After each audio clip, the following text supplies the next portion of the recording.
only believe, only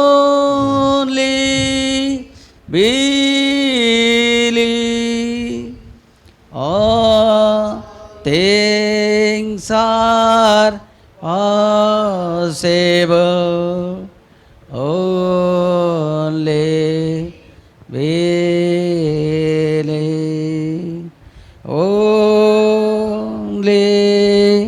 believe, only believe, all things are possible, only believe. Lord, I believe. Lord, I believe. All things are possible. Lord, I believe. Lord, I believe. Lord, I believe. All things are possible. Lord, I believe. Jesus. Jesus is here. Jesus is here. All things are possible. Jesus is here. Jesus is here. Jesus is here. All things are possible. Jesus is here. God bless you. దేవుని దీవించును గాక. ఆమేన్. ఎంతమంది సంతోషంగా ఉన్నారు?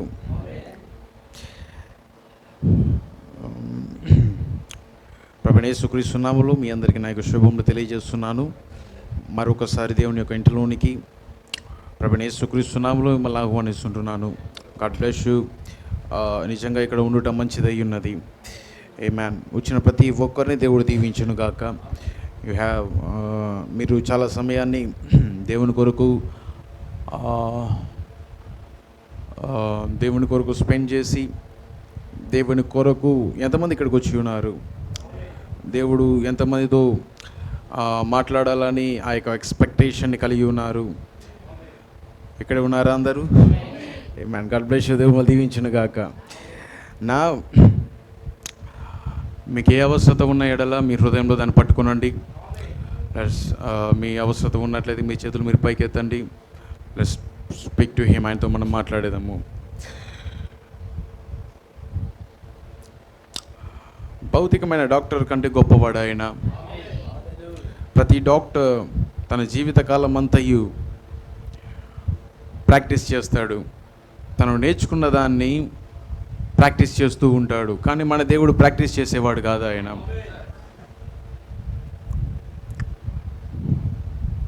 ఆయనకు అసాధ్యం అంటూ ఏమీ లేదు. ఎంతమంది నమ్ముతున్నారు ఆయన ఇక్కడ ఉన్నాడని? స్వస్థత కావాల్సిన ఎడల ఆయన ఇప్పుడు అందుబాటులో ఉన్నాడు. రక్షణ కావాల్సిన ఎడల ఆయన ఇప్పుడు అందుబాటులో ఉన్నాడు. పాప క్షమాపణ కావాల్సిన ఎడల ఆయన రక్తం ఇప్పుడు అందుబాటులో ఉన్నది. వాట్ ఎవర్ యు వాంట్, నువ్వు ఏది అవసరం ఉన్న ఎడల ఈరోజు అది నీకు అందుబాటులో ఉన్నది. రేపు అది అందుబాటులో ఉంటుందో అది నాకు తెలియదు, కానీ ఇప్పుడు అది నీకు అందుబాటులో ఉన్నది. ఆమేన్. సమయం ఉన్నప్పుడే మనం ఆయన యొద్దకు రావాల్సి ఉన్నది. ఆమేన్. మీకు పరిశుద్ధాత్మ కావాల్సిన ఎడల ఈ సమయంలో ఆయన అడగండి, ఖచ్చితంగా ఆయన ఇస్తాడు. ఆమేన్. మహాపరిశుద్ధుడా, పరలోకపు తండ్రి, మీ సన్నిధిలోనికి వినయముతోను తగ్గింపుతోను మేము వచ్చి ఉన్నాము.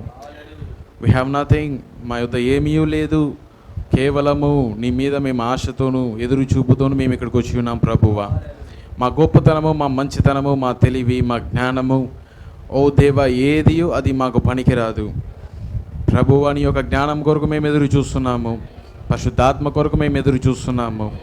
ఓ దేవ, మా హృదయంలో చూస్తున్న వాడవు, ప్రతిదీ గమనిస్తున్న దేవుడవు. నీ సన్నిధిలోనికి మేము వచ్చి ఉన్నాము దేవా.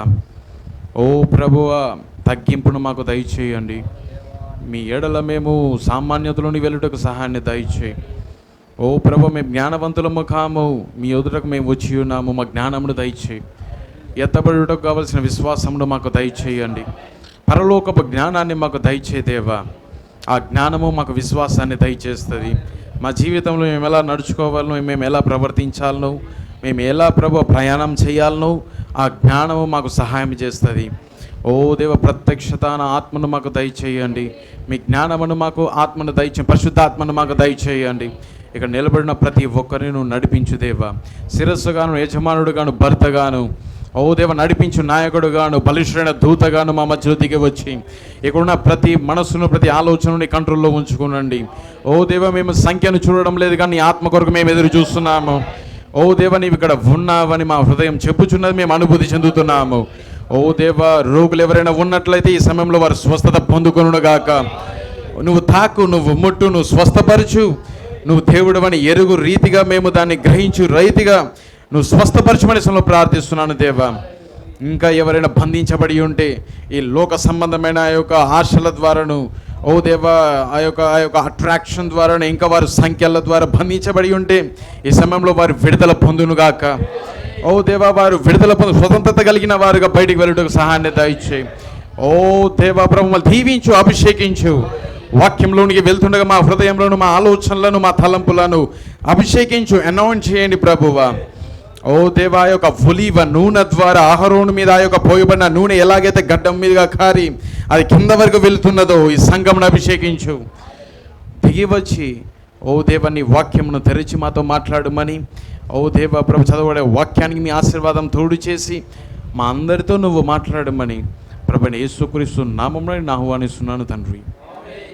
ఆమేన్ అండ్ ఆమేన్.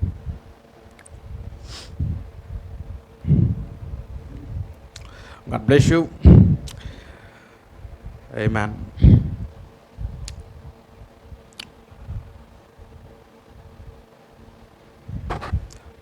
దేవుడు మనందరినీ దీవించునుగాక. దైవిక ప్రేమతో మిమ్మల్ని అందరినీ నేను ప్రేమిస్తున్నాను. God bless you. మిమ్మల్ని నిజంగా మీరు ఇక్కడ ఉండుట నేను నిజంగా చాలా సంతోషిస్తున్నాను. నేను ఈరోజు నా యొక్క అంశము 7 సంఘ కాలంలో యొక్క వివరణలో నుండి మనం వెళ్తున్నాము. ఒక 3 వారాలుగా నుండి మొదటగా యేసుక్రీస్తు యొక్క ప్రత్యక్షత, ఆయన ఏమై ఉన్నాడో మనకు బయలుపరుచుకున్నాడు. అది ఏమై ఉన్నది? 3 దేవుళ్ళు కాదు, ఒక్కడే దేవుడై ఉన్నాడు. పాత నిబంధనలు ఉన్న యెహోవాయే, కొత్త నిబంధనలో యేసుక్రీస్తు. అలాగున దేవుడు తన్ను తాను సంఘమునకు బయలుపరుచుకున్నాడు. నేను మొదటి వాడను, కడపటి వాడను. నేను భూత, వర్తమాన, భవిష్యత్ కాలంలో ఉండువాడాను. నేను తప్ప వేరే రక్షకుడు లేడు. నేను తప్ప వేరే విమోచకుడు లేడు. నా ముందు కానీ నా వెనక కానీ ఏ దేవుడు నిర్మించబడలేదు. This is the revelation. ఈ ప్రత్యక్షత, తన గురించిన ప్రత్యక్షత సంఘమునకు ఆయన బయలుపరుచుకుంటున్నాడు. ఎఫెసీ సంఘానికి మాత్రమే కాదు, ఆ 7 సంఘములకు ఆయన అలాగనే బయలుపరుచుకుంటున్నాడు. ఎందుకంటే ఆయన మొదటి సంఘకాలంలో మాత్రమే తిరగడం లేదు. 7 దీప స్తంభముల మధ్య ఆయన సంచరించుచు, తిరుగుతూ తాను ఏమై ఉన్నాడు ఆయన బయలుపరుచుకుంటున్నాడు. ప్రతి సంఘమునకు ఈ ప్రత్యక్షత అవసరమై ఉన్నది. ఆమేన్. ఆ తర్వాత పద్మాసు దర్శనము. యోహాను పద్మాసు ద్వీపంలోనికి వెళ్తున్నాడు. ఎందుకొరకు? దేవుని యొక్క వాక్యము కొరకు, యేసును గురించిన సాక్ష్యము నిమిత్తము పద్మాసు ద్వీపంలో అతను ఆత్మవశుడవుతున్నాడు. ప్రభు దినంలోకి కొనుపోబడ్డాడు. ఆ దినమై ఏమై ఉన్నది క్లియర్గా ప్రతి ఒక్కరు విన్నారు. ఎవరికైనా ఇంకా ఏదైనా డౌట్ ఉన్నట్లయితే మళ్ళీ తిరిగి ఆ యొక్క వర్తమానాన్ని వినండి. దేవుడు ఇంకా మీకు బయలుపరుస్తాడు. అది ఆయన రాకడ. It's a coming of the lord. ఏమైనా ఆ రాకడలో ఆయన ఎలాగున్నాడు? సుప్రీం చర్చ్గా ఉన్నాడు. ఉన్నతమైన, సర్వోన్నతమైన తీర్పు తీర్చువాడు, న్యాయాధిపతిగా ఆయన దిగి వచ్చాడు అక్కడ. మీకు తెలుసా, న్యాయాధిపతికి 2 ఉంటాయి, 2 అధికారాలు ఉంటాయి. ఒకటి విడిపించుట, మరొకటి తీర్పు తీర్చుట. మీరు కోర్టులోకి వెళ్తే ఆయనకి 2 అధికారాలు ఇవ్వబడతాయి. 2 అనగా ఆయనకున్న ఇవ్వబడిన అధికారం ఏంటంటే ఎవరినైనా ఆయన విడిపించగలడు, ఎవరినైనా ఆయన తీర్పు తీర్చగలడు. ఈరోజు ఈ యొక్క తీర్పు తీర్చే న్యాయాధిపతికి విమోచించే శక్తి ఉందా? విడిపించే శక్తి ఉన్నదా? కొంతమందిని ఆయన విడిపిస్తున్నాడు, కొంతమందికి తీర్పు తీరుస్తున్నాడు. వధువును ఈయన విమోచించడానికి వచ్చాడు, కానీ లోకమునకు ఈయన తీర్పు తీర్చడానికి వచ్చాడు. ఏమన్, అందుకే ఈయన సుప్రీం జడ్జ్. మీరు కోర్టులోకి వెళ్తే ఒకరికేమో విడుదల వస్తుంది, ఇంకొకరికేమో తీర్పు వస్తుంది. నీవు నిందలేని వాడవు, కానీ నీవు తప్పు చేశావు, నీకు శిక్ష అయి ఉన్నది. మీకు అర్థమవుతున్నది ఏం మాట్లాడుతున్నాను? తీర్పు తీర్చువాడికి రెండు ఉంటాయి. ఓన్లీ తీర్పు తీర్చడం మాత్రమే కాదు, విమోచించుట కూడా తీర్పు తీర్చువాడికి అధికారం ఉంది. ఏమన్, యు అండర్స్టాండ్? మీకు అర్థమైనది నేను మాట్లాడుతున్నాను. That's the thing. ఈయన సుప్రీం జడ్జిగా 1963లో ఆయన రాకడ ప్రభువు దినంలో ఆయన అలాగే దిగి వచ్చాడు. తన్ను తాను తీర్పు తీర్చు న్యాయాధిపతిగా తన్ను తాను బయలుపరుచుకున్నాడు. Amen, we see all these things. ఇవన్నీ కూడా మనం చూసాం మనము. ఏమన్, కానీ మళ్ళీ నేను 7వ ముద్ర దగ్గరకు వచ్చినప్పుడు నేను మళ్ళీ దీని గురించి నేను మాట్లాడతాను, ప్రభు దినం గురించి. మీరు ఇంకా సంఘంలో ఆ యొక్క దీని గురించిన మర్మము, దీని గురించిన ప్రత్యక్షత దేవుడు సంఘంలో పరిపూర్ణంగా తెరుచునుగాక. ఏమన్, ఈరోజు నేను ఎఫ్ఎస్సి సంఘకాలాన్ని నేను మొదలు పెడుతున్నాను. నేను ఈ యొక్క సంఘకాలంలో దగ్గరకు వచ్చినప్పుడు ఇవి కొంచెం ఉజ్జీవంగా ఉండకపోవచ్చు, ఎందుకంటే ఇదంతా కూడా ప్రవక్త అన్నాడు చరిత్ర, ఇదంతా కూడా హిస్టరీ. మనం చరిత్రలో ఏం జరిగిందో దాన్ని మనం చూస్తాం మనం ఇప్పుడు. కానీ ఈరోజు ఇదంతా కూడా ఒక టీచింగ్, ఇది ఒక ఉపదేశం అయి ఉన్నది. కానీ దీని వలన ప్రవక్త అన్నాడు 7 సంఘకాలములు మనమున్న కాలాన్ని బయలుపరుస్తుంది. సంఘకాలాలు లేకుండా మనం ఏ కాలంలో ఉన్నామో మనకు బయలుపరచబడదు. సంఘ శాఖల్లో ఉన్న వారికి ఏ కాలంలో వారు ఉన్నారో వారికి తెలియదు, కానీ మనకు తెలుసు. ఎందుకు? సంఘ కాలాలు బయలుపరచబడ్డాయి కాబట్టి. నా let's turn with me into the book of revolution, ప్రకటన గ్రంథము 1వ అధ్యాయంని మనం పూర్తి చేసాం మనము, అవునా? ఈరోజు 2వ అధ్యాయం నుండి మనం ముందుకు వెళ్ళి ప్రకటన గ్రంథంలో మొదటి 3 అధ్యాయాలు సంఘకాలాలు, అంతేనా? 3 అధ్యాయాల తరువాత 4, 5వ అధ్యాయము తరువాత 6వ అధ్యాయం వస్తున్నది. ఈ 6వ అధ్యాయం వచ్చి 7 ముద్రలు. 6వ అధ్యాయం నుండి 7 ముద్రలు వస్తున్నాయి. ఇప్పుడు 3వ అధ్యాయానికి 6వ అధ్యాయానికి మధ్య ఎడమ 4వ అధ్యాయం 5వ అధ్యాయం. సంఘకాలములకు 7 ముద్రలకు మధ్య ఎడమ ఈ 4వ అధ్యాయము 5వ అధ్యాయం. ఇక్కడ ఏం జరుగుతున్నది అదంతా కూడా ఇక్కడ చెప్పబడుతున్నది. ఇప్పుడు మనము 2వ అధ్యాయం నుండి వెళ్తున్నాం 3వ అధ్యాయం ముగించడానికి. ఎఫ్ఎస్సి ప్రకటన గ్రంథము 2వ అధ్యాయము 1 నుంచి 7 వచనాలు నేను చదువుతాను, చాలా జాగ్రత్తగా వినండి. అందరూ ఆసక్తితో ఉన్నారా? ఆమేన్.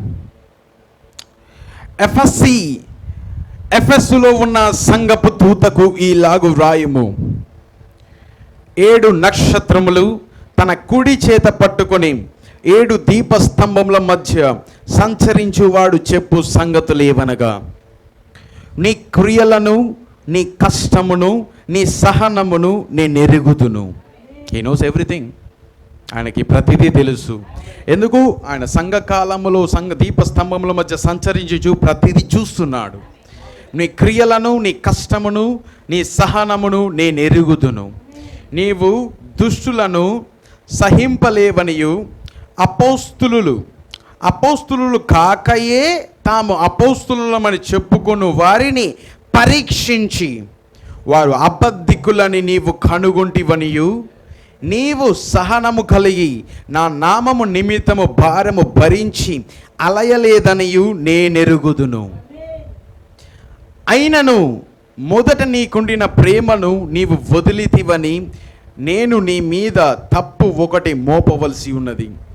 నీవు ఏ స్థితిలో నుండి పడితివో అది జ్ఞాపకము చేసుకొని మారు మనసు పొంది ఆ మొదటి క్రియలను చేయము.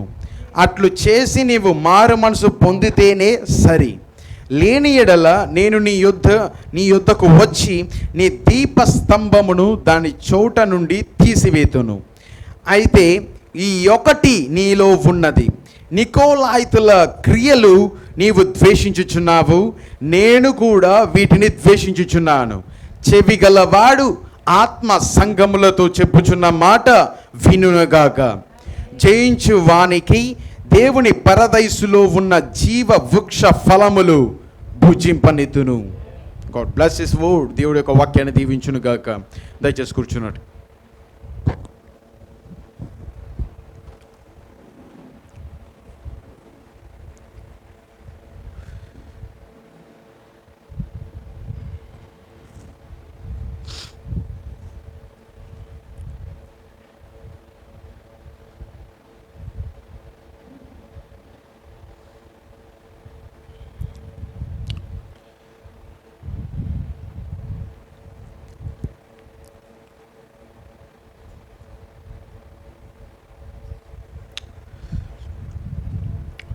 Amen. Now, 7 సంఘ కాలంలో, the 7 church ages. ఈ 7 సంఘ కాలములు దేవుని యొక్క ప్రత్యక్షత ఉన్నది. దేవుని ద్వారానే, దూత ద్వారా ఈ యొక్క బయలుపాటును వధువుకు యోహానుకు దీన్ని బయలుపరుస్తున్నాడు. ఏ మనుషుడు దీన్ని మనకు బయలుపరచలేదు. ఈవెన్ ప్రవక్త మనకు దీన్ని బయలుపరచలేదు. కానీ దేవుడు ప్రవక్తలో ఉండి వధువుకు దాన్ని బయలుపరుస్తున్నాడు. ఎందుకంటే సమయము సమీపించినది కనుక, రాయబడి ఉన్నది అది, సమయము సమీపించినది కనుక ఈ ప్రవచన గ్రంథమందున ఈ యొక్క ప్రవచన వాక్యములను చదువువాడు, వాటిని వినువాడు ధన్యుడై ఉన్నాడు. ఎందుకంటే సంఘమునకు ఈరోజు సమయం వచ్చి ఉన్నది, ఆ ప్రత్యక్షత సంఘం పొందుకొనున్నట్లు. ఎందుకంటే ప్రత్యక్షత సంఘమునకు విశ్వాసాన్ని ఇస్తుంది, బయలుపాటుని ఇస్తుంది, విశ్వాసాన్ని ఇస్తుంది, నిలబడినట్లుగా చేస్తుంది. ఈ యొక్క 7 సంఘ కాలములలో, ఈ 7 సంఘ కాలములలో 7 దీపస్తంభములు 7 సంఘములై ఉన్నవి. వింటున్నారా? 7 దీపస్తంభములు 7 సంఘములై ఉన్నవి. ఆయన కుడి చేతిలో 7 నక్షత్రములు ఉన్నాయి. ఆ 7 నక్షత్రములు 7 సంఘములకు దూతలు, మెసెంజర్స్, వర్తమానికులై ఉన్నారు. వినండి, చాలా దగ్గరగా వినండి. కానీ ఆ దూతలు ఎవరో దాన్ని ఎరుగుట కొరకు, దాన్ని బయలుపరచుట కొరకు ప్రవక్త ఒక తాళపు చెవిని కలిగి ఉన్నాడు. ఆ తాళపు చెవి అది ఏమై ఉన్నదంటే, ద గాడ్ నెవర్ చేంజ్.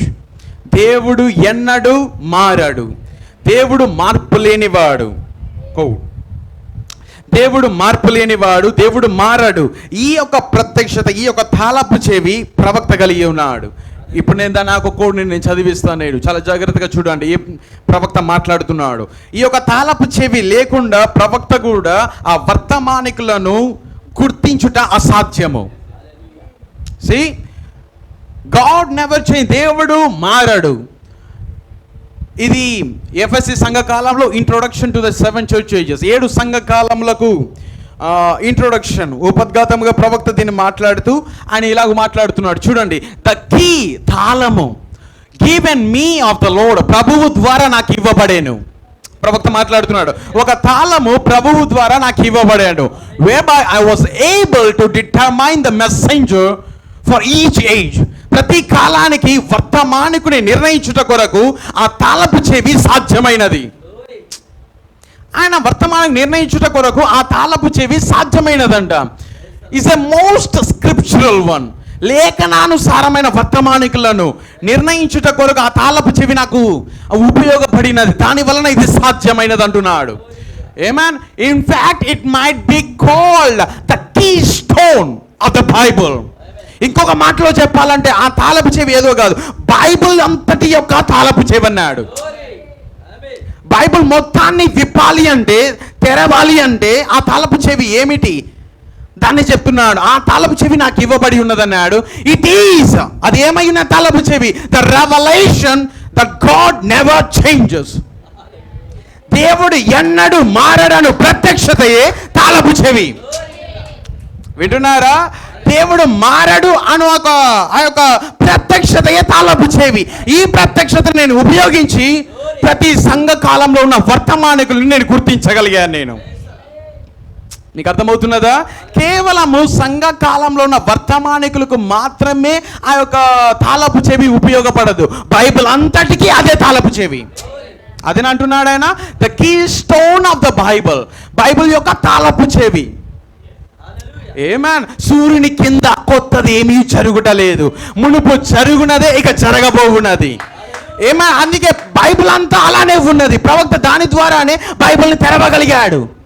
నోవాహు దినాల్లో జరిగినట్లుగా మనుష్య కుమారుడు రాకడలో జరుగును, జరిగినదే మళ్ళీ జరుగుతున్నది. పాత నిబంధనలు ఏవైతే జరిగాయో అది ఇప్పుడు నిజ స్వరూపంలో జరుగుతున్నాయి. ఏమన్, అని అదే మాట్లాడుతున్నాడు. ఇన్ఫ్యాక్ట్ నిజంగా చెప్పాలి అంటే ఇట్ మైట్ బి కాల్డ్, అది ఎలాగ పిలువబడుతుంది అంటే the keystone of the Bible. Bible యొక్క తాళపు చెవి అనేది చెప్పొచ్చు మనము. అది ఏవో కాదు కానీ the revolution that God never changes. దేవుడు మారడు అను ప్రత్యక్షతయే ఆ తాళం అయి ఉన్నది, ఆ తాళపు చెవి అయి ఉన్నది. That his ways are as unchangeable as he is. ఆయన ఎలాగో మారని వాడో ఆయన మార్గములు కూడా మారనివి. ఆయన ఎలాగో మారనివాడో ఆయన మార్గములు కూడా ఆయన చేయు విధానము కూడా మారదు. ఎందుకో హెబ్రీ రాసిన పత్రికలో 13:8 ఏమని చెప్పబడుతున్నది? యేసుక్రీస్తు నిన్న నేడు నిరంతరము ఏకరీతిగా ఉన్నాడు. అంతేనా? The Jesus Christ the same yesterday and today and for ever. Ecclesiastes అనగా ప్రసంగి 3:14-15 ఏమంటున్నాడు తెలుసు కదా మీకు అందరికీ? దేవుని కార్యములన్నీ ఆయన పనులన్నీ శాశ్వతంలో. ఐ నో దట్, నేను ఎరుగుదును. Whatsoever God doeth, దేవుడు ఏమి చేసినప్పటికీ it shall be for ever. అది శాశ్వతం, అది ఎప్పుడు ఉంటుంది అది. అంతేనా? Nothing can be put to it. దానికి ఏది చేర్చబడదు. Or anything taken from it. ఏది దాంట్లో ఉండి తీసివేయబడదు. ఆయన పనులు శాశ్వతంలో అయి ఉన్నవి. ఏమని ప్రవక్త ఈ యొక్క తాళపు చెవి ఉపయోగించుకొని 7 సంఘ కాలంలో వర్తమానికులు ఆయన నిర్ణయించాడు. ప్రవక్తనే మాట్లాడుతున్నాడు దీన్ని. అండ్ గాడ్ డూయత్ ఇట్, మరియు దేవుడు దాన్ని చేస్తాడు. That man should fear before him. ఎందుకంటే మనుష్యుడు ఆయన ముందు భయపడినట్లు. అది లేఖనమేనాది? ఓకే, ఒకసారి దాన్ని చదవండి. ప్రసంగి 3:14-15. కొంచెం నిదానంగానే వెళ్దాం మనము.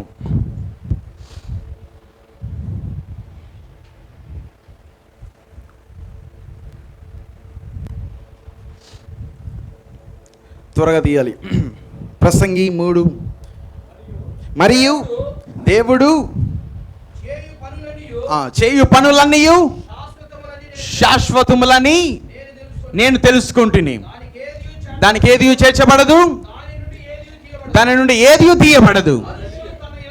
మనుషుడు తన యందు భయభక్తులు కలిగి ఉండునట్లు దేవుడిటి నియమములను చేసి ఉన్నాడు. ముందు జరిగినదే ఇప్పుడు జరుగును. ముందు ఏం చేశాడో అదే ఇప్పుడు జరుగుతుంది. జరగబోవున్నది పూర్వం మందు జరిగినది. నేను ఉదాహరణ చెప్పాను ఒకప్పుడు, నేను దానికి మంచి ఉదాహరణ నేను చెప్పాను. నేను ఎత్తబడుట జరగబోవున్నది, కానీ అది ఆల్రెడీ జరిగినది. పూర్వమందు ఆల్రెడీ జరిగినది. హనోకు ఎత్తబడ్డాడు, ఏలియా ఎత్తబడ్డాడు, యేసుక్రీస్తు ఎత్తబడ్డాడు, పాత నిబంధనలో ఉన్న వారందరూ ఎత్తబడ్డారు. ఏమన్, జరగబోవున్నది ఏదైనా అది మునుపు జరిగినది. మనుష్య కుమారుడు రాకడ దినములలో జరుగును, మనుష్య కుమారుడు బయలుపరచబడు దినముల్లోనూ జరుగును. కానీ ఆల్రెడీ మనుష్య కుమారుడు జరిగింది. ఆల్రెడీ మనుష్య కుమారుడు ఒకప్పుడు బయలుపరచబడ్డాడు. అదేనా మాట్లాడుతున్నాడు ఆయన. ఇక జరగబోవున్నది మునుపు జరిగినది. జరిగిపోయిన దానిని మరలా రప్పించును. దేవుడు మళ్ళీ దాన్ని తీసుకొని వస్తాడు. Here it is. ఆయన ప్రవక్త ఇక్కడ మాట్లాడుతున్నాడు. చూడండి ఎలా చూడండి. వాట్ స్టేట్మెంట్ అది, ఎలాంటి లేఖనం, ఎలాంటి మాట ప్రవక్త పలికాడు. And unchanging God with unchanging ways. మారని దేవుని యొక్క మార్పు లేని మార్గములు. బోధించారా నేను దీని మీద? మారని దేవుని యొక్క మార్పు లేని మార్గములు. దేవుడు మునుపు ఏం చేశాడో అదే మళ్ళీ చేస్తాడు. ఆయన తన మార్గములు మారవు, ఆయన మారడు. What he did at the first. మొట్టమొదటిసారిగా ఆయన ఏమి చేశాడు, he will have to keep it on doing until it is done for the last time. చివరి వరకు దాన్నే చేసుకుంటూ వెళ్తాడు ఆయన. మొదట ఏం చేశాడో దాని చివరి వరకు దాన్ని కొనసాగిస్తూ చేస్తూ వెళ్తాడు ఆయన. They will never be a change. అసలు మార్పు అనేది ఉండదు. Apply that to the churches. దీనిని సంఘకాలములకు ఆపాదించండి. దీన్ని సంఘకాలంలో ఉపయోగించండి. తాళపు చెవిని ఉపయోగించండి. ప్రవక్త దాన్ని ఉపయోగించాడు. దాని వలన ఆయన 7 సంఘములకు ఏ వర్తమానికులు నిర్ణయించగలిగాడు. ఇప్పుడు మీకు అర్థమవుతుందా? మీరు చూస్తున్నారు ఇక్కడ. ఆమేన్. ప్రవక్త దీన్ని మాట్లాడుతున్నాడు. గుర్తుపెట్టుకోనండి, మొదటి సంఘం ఏమై ఉన్నది? మొట్టమొదటిగా సంఘము ఎప్పుడు ప్రారంభించబడినది? రోమ్లో కాదు సంఘం ప్రారంభించబడింది. రోమన్ క్యాథలిక్ సంఘంలో కాదు ఆ యొక్క సంఘం ప్రారంభించబడినది. ఎఫ్ఎస్సిలో కూడా కాదు ఆ సంఘం ప్రారంభించబడినది. పెంతెకోస్తులో ఆ సంఘం పెంతెకోస్తు పండుగ నాడు దిగి వచ్చిన ఆ యొక్క పరిశుద్ధాత్మ వారి లోపలికి వచ్చినప్పుడు అప్పుడు సంఘం ప్రారంభించబడినది. సంఘం యొక్క ప్రారంభము, సంఘం యొక్క మొదలు అది పెంతెకోస్తు అయి ఉన్నది. పెంతెకోస్తు నాడు ఎలాగైతే పరిశుద్ధాత్మ వచ్చినదో వారందరిలోనూ ఆ పరిశుద్ధాత్మ వెళ్ళి భాషలు మాట్లాడుట, అద్భుతములు, సూచక్రియలు, మహా గొప్ప కార్యాలు ఆ సంఘంలో జరిగాయి. దేవుడు దిగి వచ్చినప్పుడు, ఆ సంఘంలోకి దిగి వచ్చినప్పుడు మహా గొప్ప సూచనలు, మహా గొప్ప అద్భుతములు, సైన్స్ అండ్ వండర్స్ ఆ యొక్క దాని వలన ఆ సంఘంలో రుజువు చేశాడు. ఇది నిజమైన సంఘము అని సూచనల ద్వారా, అద్భుతముల ద్వారా ఆ సంఘాన్ని రుజువు చేశాడు. మొదటగా ఆ సంఘం అక్కడ ప్రారంభించబడి అక్కడ నుండి ఇంతకాలము ఈరోజు ఈ దినం వరకు అదంతా కూడా సంఘ కాలములై ఉన్నవి. కొత్తగా వచ్చే వారికి ఇది అర్థం కావడం కొరకు నేను మళ్ళీ క్లియర్గా వివరిస్తున్నాను. నేను పెంతెకోస్తు రోజు ఆ యొక్క సంఘం ప్రారంభించబడినది. గుర్తుపెట్టుకోండి, పెంతెకోస్తు దినం నాడు దేవుడు ఏం చేశాడో దాన్నే కొనసాగిస్తాడు ఆయన. దేవుడు చివరి వరకు దాన్ని కొనసాగిస్తాడు. దేవుడు దాన్ని ఎప్పుడూ మార్చాడు. ఆ దినంలో పరిశుద్ధాత్మ వచ్చినప్పుడు వారు ఎలాగైతే గొప్ప సూచక్రియలు, ఎలాగైతే కార్యాలు జరిగాయో ప్రతి సంఘములోనూ దాన్ని జరిగిస్తాడు. 7 సంఘ కాలములలో ఆ యొక్క చార్ట్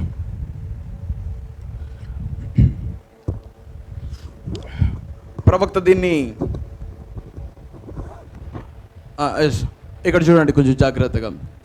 ఇది సంఘ కాలంలో ఉన్నవి, మీ అందరికీ తెలుసు. మీకు ఆమేన్.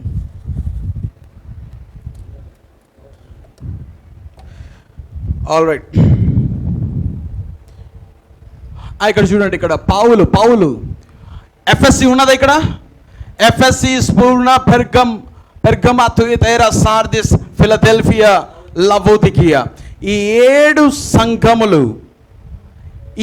సంఘములు ఎక్కడ ఉన్నాయి? ఆసియా మైనర్లో ఉన్నాయి.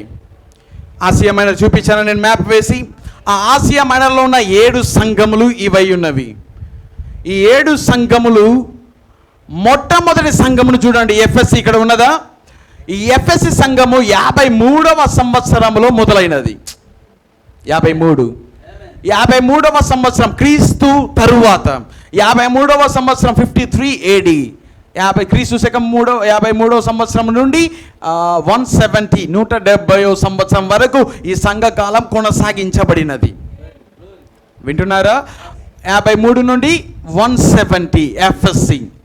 ఇప్పుడు ఎఫ్ఎస్సి సంఘకాలము 170 సంవత్సరం వరకు ముగించబడి ఆ తర్వాత వెంటనే స్పూర్ణ సంఘకాలం మొదలైనది. స్పూర్ణ సంఘకాలం 170వ సంవత్సరం మొదలుకొని 312వ సంవత్సరం వరకు అది కొనసాగించబడినది. ఆమేన్. ప్రవక్త ఈ యొక్క డేట్స్ని ఆయన చరిత్రకారుల ద్వారా ఆయన నిర్ణయించాడు. దీన్ని పరిశుద్ధాత్మ ద్వారాను మరియు చరిత్రకారులని చదివిట వలన దాని వలన ఆయన ఈ యొక్క డేట్స్ని నిర్ణయించాడు. ఆమేన్. ఇది ఏ మనుషుని వలన ఇది ఆయన పొందుకోలేదు, కానీ పరిశుద్ధాత్మ. ప్రవక్త అన్నాడు క్లియర్గా, దీనికోసం నేను ఎంతో ప్రార్థించాను నా రూమ్లో. దేవుని యొక్క ప్రేరణ కొరకు, పరిశుద్ధాత్మ యొక్క ప్రేరణ కొరకు, అది నాకు బయలుపరచుట కొరకు నేను దేవుని ఎదుట నేను వెయిట్ చేశాను, నేను వేచి ఉన్నాను. దేవుడు నాకు దాన్ని చూపించిన తరువాత నేను ఇప్పుడు బోధిస్తున్నాను అన్నాడు. ఆమేన్. స్పూర్ణ సంఘకాలం 170 నుండి 312 సంవత్సరం వరకు. ఆ తర్వాత పెర్గమ 312 నుండి 606వ సంవత్సరం. సంవత్సరం వరకు అది కొనసాగించబడినది. ఆ తర్వాత తుయతైర 606 నుండి 1520 సంవత్సరం వరకు అది కొనసాగించబడినది. అన్నిటికంటే పెద్ద సంఘకాలం ఇది. దాదాపు 900 సంవత్సరాలు, అంటే 1000 సంవత్సరాలు ఇది ఈ యొక్క సంఘకాలం ఉన్నది. దీన్ని ఏమని అంటారంటే ఇది చీకటి కాలము అని అంటారు. చూసారా, ఇది చీకటి కాలం, డార్క్ ఏజెస్ అని పిలుస్తారు దీన్ని. ఈ యొక్క దాదాపు 1000 సంవత్సరములు ఉన్నది తుయతైర సంఘకాలము. ఆ తర్వాత 1920 నుండి 1750 వరకు ఈ సంఘకాలము కొనసాగించబడింది. ఏది సార్దిస్. ఆ తర్వాత ఫిలదెల్ఫియా 1750 నుండి 1906 వరకు ఇది కొనసాగించబడినది. వింటున్నారా? 1906 నుండి లవోదికీయ సంఘకాలం ప్రారంభించబడినది. ఇది ఎప్పటితో ముగించబడుతుంది అంటే ఎత్తబడుటతో ఇది ముగించబడుతుంది. ఏమన్ సంఘకాలం, 7వ సంఘకాలం ఇది ఎత్తబడుటతో ముగించబడుతుంది. నా మొదటి సంఘకాలానికి ప్రవక్త పౌలయ్యున్నాడు, అపోస్తులుడైన పౌలు. 2వ సంఘకాలానికి ప్రవక్త లేకపోతే ఆ యొక్క మెసెంజర్, వర్తమానికుడు ఐరేనిషియా అయ్యున్నాడు. పెర్గమ సంఘకాలానికి వర్తమానికుడు మార్టిన్. తుయతైర సంఘకాలానికి వర్తమానికుడు కొలంబో. సార్దిస్ వర్తమానికుడు యొక్క సంఘకాలం యొక్క వర్తమానికుడు మార్టిన్ లూథర్. ఆ తర్వాత ఫిలదెల్ఫియా సంఘకాలానికి వర్తమానికుడు జాన్ వెస్లీ. ఆ తర్వాత లవోదికీయ సంఘకాలానికి వర్తమానికుడు వీ హ్యావ్ ద రెవల్యూషన్. అది మనకు ప్రత్యక్షత ఉన్నది. అది ప్రవక్త ఎన్నడూ కూడా నేను ఈ సంఘకాలపు దూత అని చెప్పుకొనలేదు. వింటున్నారా? ప్రవక్త ఏమని చెప్పేవాడు అంటే ఈ యొక్క వర్తమానికుడు త్వరలో రానయ్యున్నాడు, ఆయన వచ్చినప్పుడు అది ప్రతి ఒక్కరూ ఆయన్ని గుర్తిస్తారు అన్నాడు. చెప్పేదే ఆయన. మళ్ళీ ఆయన ఏమంటున్నాడు? ఆయన వచ్చినప్పుడు ప్రతి ఒక్కరు గుర్తిస్తారు అన్నాడు. మీకు అర్థమైనదా? సేమ్ థింగ్, ఇది ఎలాగైతే ఉన్నదో అలాగునని ఆయన రాకడ కూడా రాబోతున్నది. అది వచ్చినప్పుడు వారందరూ గుర్తిస్తారన్నాడు ప్రవక్త. Same thing. ఎందుకు ప్రవక్త అలా చెప్పాడు? ఆయన రాబోతున్నాడు అని 63 తర్వాత కూడా కొన్ని వర్తమానాల్లో ఆయన మెన్షన్ చేశాడు దాన్ని. ఎందుకు చెప్పాడు ఆయన? ఎందుకంటే అది సైలెంట్, అది నిశ్శబ్దము. ఆయన దాన్ని వ్యక్తపరచకూడదు. అది బయలుపాటు ద్వారానే సంఘంలోకి రావాలి. ఈవెన్ ఇక్కడ కూడా విలియం మ్యారియన్ బ్రెన్హామ్ అని ఎలా సంఘానికి అర్థమైంది? ఈరోజు నీకు నాకు ఎలా అర్థమైంది? ప్రత్యక్షత ద్వారానే. ప్రవక్త చెప్పిన మాటను అనుసరించి మనం ఇక్కడ నడుచుటలేదు.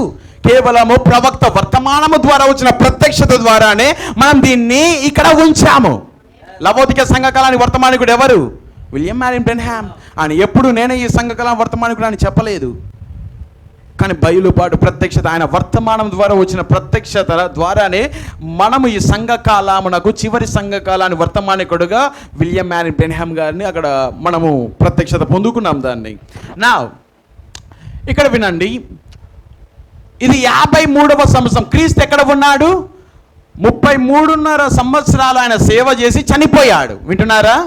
ఇక్కడ ఎఫెసీ సంఘకాలం అంటే మునుపు క్రీస్తు 33.5 సంవత్సరాలు ఆయన సేవ చేసి చనిపోయి ఆయన పునరుత్థానుడై లేచి ఆ పరలోకమునకు ఆరోహణుడయ్యాడు.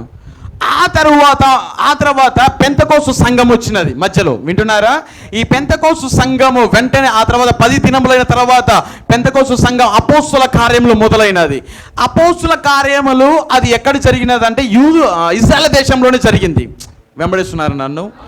కానీ ఎఫెసీ సంఘకాలం మొదలుకొని ఇక్కడి వరకు ఇదంతా కూడా అన్యుల కాలమై ఉన్నది. ఇది అన్యుల కాలమై ఉన్నది. ఇది పెంతెకోస్తు తరువాత వచ్చిన సంఘకాలము ఎఫెసీతో మొదలవుతున్నది. దీనికి వర్తమానికుడు పౌలుతో మొదలవుతుంది. ఆమేన్. ఓకే, 33.5 సంవత్సరాలను సేవ చేసి వెళ్ళిపోయాడు. ఆ తర్వాత 53వ సంవత్సరంలో ఇది కొనసాగించబడుతూ చివరికి ఎక్కడికి వచ్చింది? ఇప్పుడు మనం ఎక్కడ ఉన్నాం? మనము 1906 సంఘకాలం మొదలైన తర్వాత ఇప్పుడు 2024లో మనం ఉన్నాం.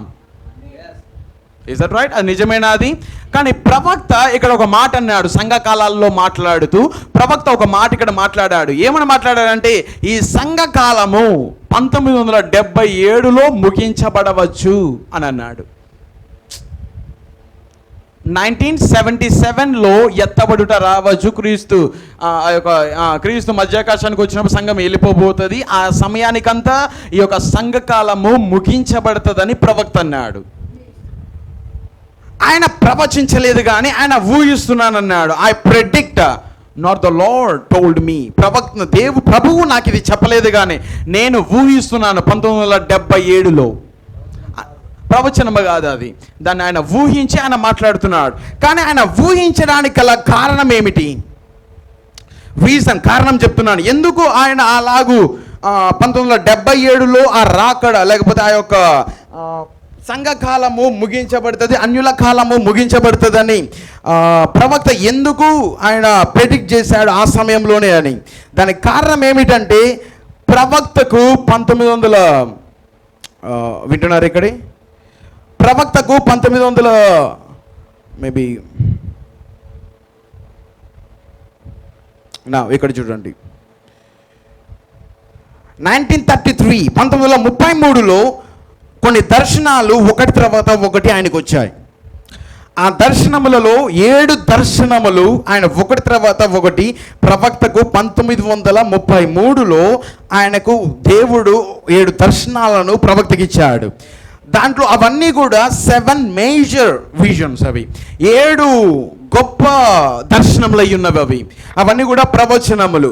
మొట్టమొదటి దర్శనం ఏమిటంటే, అది ఒక డిక్టేటర్, ఒక డిక్టేటర్ అనగా ఒక నియంత. ఒక నియంత. మొట్టమొదటి దర్శనంలో వచ్చిన నియంత ఎవరంటే ముస్సోలినీ. ఒక డిక్టేటర్, ఒక నియంత. అతను ఎక్కడి నుండి వస్తున్నాడంటే ఇటలీ దేశం నుండి అతను వస్తున్నాడు.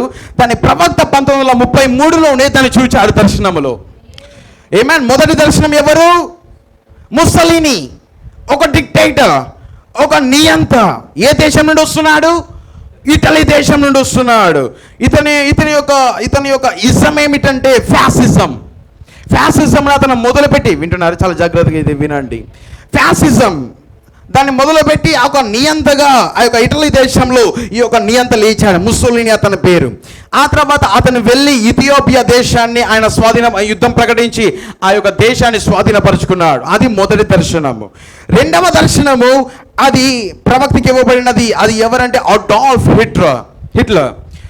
అడాల్ఫ్ హిట్లర్ అనే ఒక గొప్ప నియంత, ఒక డిక్టేటర్ మరొకరు లేస్తున్నారు. అతను ఎక్కడి నుండి వస్తున్నాడు? జర్మనీ నుండి వస్తున్నాడు. వింటున్నారా?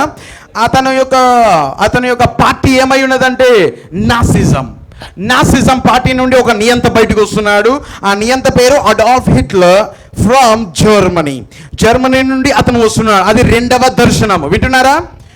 మూడవ దర్శనము ఒకటి తర్వాత ఒకటి వెంటనే వస్తున్నాయి. మూడవ దర్శనం ఏమిటంటే, మూడవ దర్శనము మరొక నియంత, మరొక పార్టీ, అది కమ్యూనిజం. ఆ కమ్యూనిజం అది ఎవరంటే స్టాలిన్ ఫ్రమ్ రష్యా నుండి స్టాలిన్ వస్తున్నాడు. ఆ స్టాలిన్ యొక్క పార్టీ అది కమ్యూనిజం. ఈ యొక్క మూడవ దర్శనము కింద అతను ఒక నియంత, అతను కూడా లేస్తున్నాడు. కానీ ఈ మూడవ దర్శనంలో ప్రవక్త ఏమన్నాడంటే, ఈ యొక్క ఫ్యాసిజం, మొదటి 2 దర్శనాల్లో ఉన్న ఫ్యాసిజం, నాసిజం అనగా ముస్సోలినీ, ఆ యొక్క అడాల్ఫ్ హిట్లర్, ఈ 2 పార్టీలు కమ్యూనిజంలో అవి మింగివేయబడతాయి అన్నాడు. మీకు అర్థమైనదా? రెండవ ప్రపంచ యుద్ధంలో అదే జరిగినది. ఇద్దరు లేచారు. ఎవరు? ముస్సోలినీ లేచాడు, అడాల్ఫ్ హిట్లర్, ఇద్దరు లేచారు. ఒక నియంత, ఇద్దరు ఏకమై రెండవ ప్రపంచ యుద్ధమును వాళ్ళు చాలా వేగంగా కొనసాగిస్తున్నారు. కానీ ఈ 2 పార్టీలు కమ్యూనిజం చేతిలో అనగా స్టాలిన్ రష్యా చేతిలో ఓడిపోయాయి. దాంతో ప్రవక్త ఏమన్నాడంటే, ఈ 2 కమ్యూనిజం ద్వారా మింగివేయబడుతుంది అనగా ఈ 2 ఓడిపోతున్నాయి, కమ్యూనిజం అనేది గెలుస్తున్నది. అది 3 దర్శనాలు అయి ఉన్నవి. వింటున్నారా? మొదటి దర్శనం ఎవరు? ముస్సోలినీ.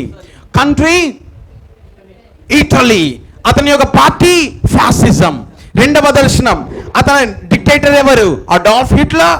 కంట్రీ దేశం ఏమై ఉన్నది? అది జర్మనీ. అతని యొక్క పార్టీ నాసిజం. వింటున్నారా అందరూ? ఇవన్నీ చాలా ఇంపార్టెంట్ ఇవి ప్రవక్త యొక్క దర్శనాలు. ఆ తర్వాత మూడవది డిక్టేటర్ ఎవరు? స్టాలిన్. ఆ తర్వాత అతని యొక్క కంట్రీ రష్యా. ఆ తర్వాత అతని యొక్క పార్టీ ఇజం, కమ్యూనిజం. ప్రవక్త ఏమన్నాడు? మొదటి 2 ఇజం అనగా 2 ఫ్యాసిజం, నాసిజం ఆ యొక్క కమ్యూనిజంలో మింగివేయబడతాయి అన్నాడు ప్రవక్త. నాలుగవ దర్శనం ఏమిటంటే, 4th విజన్. ఇది కంప్లీట్గా మొదటి 3 దర్శనాలు 3 వేరు దేశములు. వింటున్నారా? ఒకటి ఇటలీ, జర్మనీ, ఆ తర్వాత రష్యా. ఈ 3 వేరు వేరు దేశాలు, మొదటి 3 దర్శనాలు. కానీ తర్వాత రాబోయే ఈ 4 దర్శనాలు అమెరికాకు సంబంధించినవి. క్లియర్గా మీకు అర్థమవుతున్నది. ఇది నేను బోధించాను కదా, ఎంతమంది గుర్తున్నది? అక్కడ ఉన్నప్పుడు నేను బోధించాను. నేను ఏమేన్ వినండి, చాలా జాగ్రత్తగా వినండి. 4వది విజ్ఞానపరముగా ఎంతో అభివృద్ధి చెందుట అమెరికా. సైన్స్లో చాలా అడ్వాన్స్ అవ్వడం, అనగా చాలా గొప్పగా ఎదగడము, అది 4వ దర్శనం అయి ఉన్నది. ఎప్పుడు కరెక్ట్గా ప్రపంచ యుద్ధం, ఆ 2వ ప్రపంచ యుద్ధం ముగించబడిన తరువాత వెంటనే అమెరికా ఆ యొక్క విజ్ఞాన సైన్స్లో చాలా డెవలప్ అవుతూ వచ్చినది. డెవలప్ అవుతూ చివరికి ఎలా ఉండబోతుందో తెలుసా? ఆ యొక్క సైన్స్ అనేది, ఆ యొక్క విజ్ఞానం అనేది చివరిగా ఒక గుడ్డు వంటి, ఒక చిన్న గుడ్డు ఆకారంలో ఉన్న ఒక కారులో డ్రైవర్ లేదు, స్టీరింగ్ లేదు, అది ఏమీ లేదు. అక్కడ రిమోట్ కంట్రోల్తో అది ప్రయాణం చేసే ఆ టెక్నాలజీకి ఆ యొక్క అమెరికా రాను రాను ఎదుగుతూ వెళ్తుంది. ప్రవక్త దర్శనంలో ఆ చిన్న గుడ్డును చూశాడు, గుడ్డు లాంటి ఒక కారును చూశాడు. రోడ్డు మీద అది ప్రయాణం చేస్తున్నది, డ్రైవర్ లేకుండానే అది ప్రయాణం చేస్తున్నది, స్టీరింగ్ లేకుండానే అది ప్రయాణం చేస్తున్నది. దాని లోపల రౌండ్గా కూర్చొని వాళ్ళు ఏం చేస్తున్నారంటే గేమ్స్ ఆడుతున్నారు, కార్స్ గేమ్స్ ఆడుతున్నారు వాళ్ళు. అదంతా ప్రవక్త చూశాడు. అది ఏమై ఉన్నది? 4వ దర్శనము. అది ఎవరి గురించి మాట్లాడుతున్నాడు? ఇదంతా కూడా అమెరికా గురించి. 5వ దర్శనము కంప్లీట్గా ప్రపంచము నైతిక పరముగా భ్రష్టత్వంలోకి వెళ్ళుట. వింటున్నారా? 5వ దర్శనము ప్రపంచమంతయు నైతికంగా, అనగా ఎక్కువగా స్త్రీ విషయంలో నైతికంగా ప్రపంచమంతా భ్రష్టత్వంలోకి వెళ్ళిపోవుట. స్త్రీలు పొట్టి డ్రెస్సులు కావచ్చు, వారి యొక్క అర్ధనగ్నముగా వాళ్ళు రోడ్లలో తిరగడం కావచ్చు, వాళ్ళ హెయిర్ని కట్ చేయడం కావచ్చు, వాళ్ళు సిగరెట్ స్మోకింగ్ కావచ్చు. ఆడవాళ్ళు, నేను పురుషుల గురించి కాదు ఇక్కడ మాట్లాడేది, ఎక్కువగా స్త్రీ విషయంలో ప్రపంచమంతా కూడా భ్రష్టత్వం అయిపోతున్నది. స్త్రీలు తన జుట్టును కత్తిరిస్తున్నారు. ఏమేన్ మంగళ కత్తి రాణిస్తున్నారు ఆ యొక్క జుట్టు మీదకి, కంప్లీట్గా ఇక్కడ వరకు వాళ్ళు బేబీ కటింగ్ టైప్లో వాళ్ళు కరెక్ట్గా, ఇంకా చాలా డిజైన్స్ ఉన్నాయి. ఇంకా ఇక్కడ ఒక ఈక్వల్ లెవెల్లో వాళ్ళు కట్ చేయడము, ఒక డిజైన్లో వాళ్ళు పెట్టుకోవడము, ఇంకా చాలా రకంలో కట్ చేస్తున్నారు. ఇంకొకటి ఏమిటంటే, చాలా నేను చూశాను. నేను ఒక్కొక్క రింగుల కొంచెం ఒక స్టైల్లో, ఒక్కొక్క డిఫరెంట్ స్టైల్లో వాళ్ళు జుట్టులను వాళ్ళు కత్తిరించడం వలన ఒక డిఫరెంట్ ఒక మోడర్న్ స్టైల్ అనేది వస్తుంది. ఆ విధానంలో వాళ్ళు కట్ చేయడం, రకరకాలుగా డిజైన్తో వాళ్ళు కట్ చేయడము. ఆ తర్వాత స్మోకింగ్ సిగరెట్స్, స్త్రీలు సిగరెట్ తాగడము, డ్రింకింగ్ చేయడము, ఆల్కహాల్ తాగడము. ఆ తర్వాత పురుషుని యొక్క దుస్తులు స్త్రీలు వేసుకోవడము. ఈరోజు ఆల్రెడీ ఆ దర్శనం జరుగుతుంది. నీకు ఇక్కడ కూర్చుంటే నీకేమీ తెలియదు. ఒక్కసారి నువ్వు అమెరికా కానీ, ఫిలిప్పీన్స్ కానీ, ఇంకా అనేక ప్రాంతాలకి వెళ్ళు. నేను చూశాను నా కన్నులతో. వాళ్ళు ఏమన్నారు తెలుసా? ఒక ఫిలిప్పీన్స్ అనేది ఒక చిన్న అమెరికా, అలా ఉన్నది ఆ యొక్క దేశము. రోడ్లలో ఇంత ప్యాంట్లు వేసుకొని వెళ్తూ ఉంటారు వాళ్ళు. మొత్తము అమెరికా ఒక చిన్న అమెరికా, అలా ప్రపంచం అంతా తయారైపోయినది. క్లాతింగ్ అనేది, అసభ్యకరమైన ఆ యొక్క వస్త్రధారణ వేసుకోవడము, ఇలాంటివన్నీ కూడా ప్రవక్త దర్శనంలో చూచాడు. ఆ దర్శనము ఇప్పుడు కన్నుల ఎదుట నెరవేర్చబడుతున్నది. ఆల్రెడీ ప్రవక్త కాలంలోనే అది మొదలైంది. ఈరోజు అది చాలా ఎక్కువైపోయినది, పెరిగిపోయినది అది. ఏమా ప్రవక్త ఈ వర్తమానం అనగా 7 సంఘకాలంలో బోధించే సమయానికి ఈ 5 దర్శనములు ఆల్రెడీ నెరవేర్చబడ్డాయి. మీకు అర్థమైందని నేను మాట్లాడుతున్నాను. ఈ సంఘకాలాలు బోధించే సమయానికి ఆయన 1933వ సంవత్సరంలో పొందుకున్న ఆ యొక్క 5 దర్శనం, మొదట 5 దర్శనాలు ఆల్రెడీ నెరవేర్చబడుట ప్రవక్త చూచాడు. ప్రవక్త చూసిన తరువాత ఆయన సంఘకాలంలో యొద్దకు వచ్చి 1906లో లవోదిక సంఘకాలం మొదలయ్యింది. త్వరలోనే 1977లో అది ముగించబడుతుంది అని ప్రవక్త ఎందుకన్నాడంటే, మొదట 5 దర్శనాలు నెరవేర్చబడిపోయాయి, ఈ 2 త్వరలోనే నెరవేర్చబడి ఆల్రెడీ 77వ సంవత్సరానికి కదా మొత్తం ముగించబడుతుందని ప్రవక్త ఊహించాడు, ప్రవచించలేదు. ఆయన ఊహించాడు.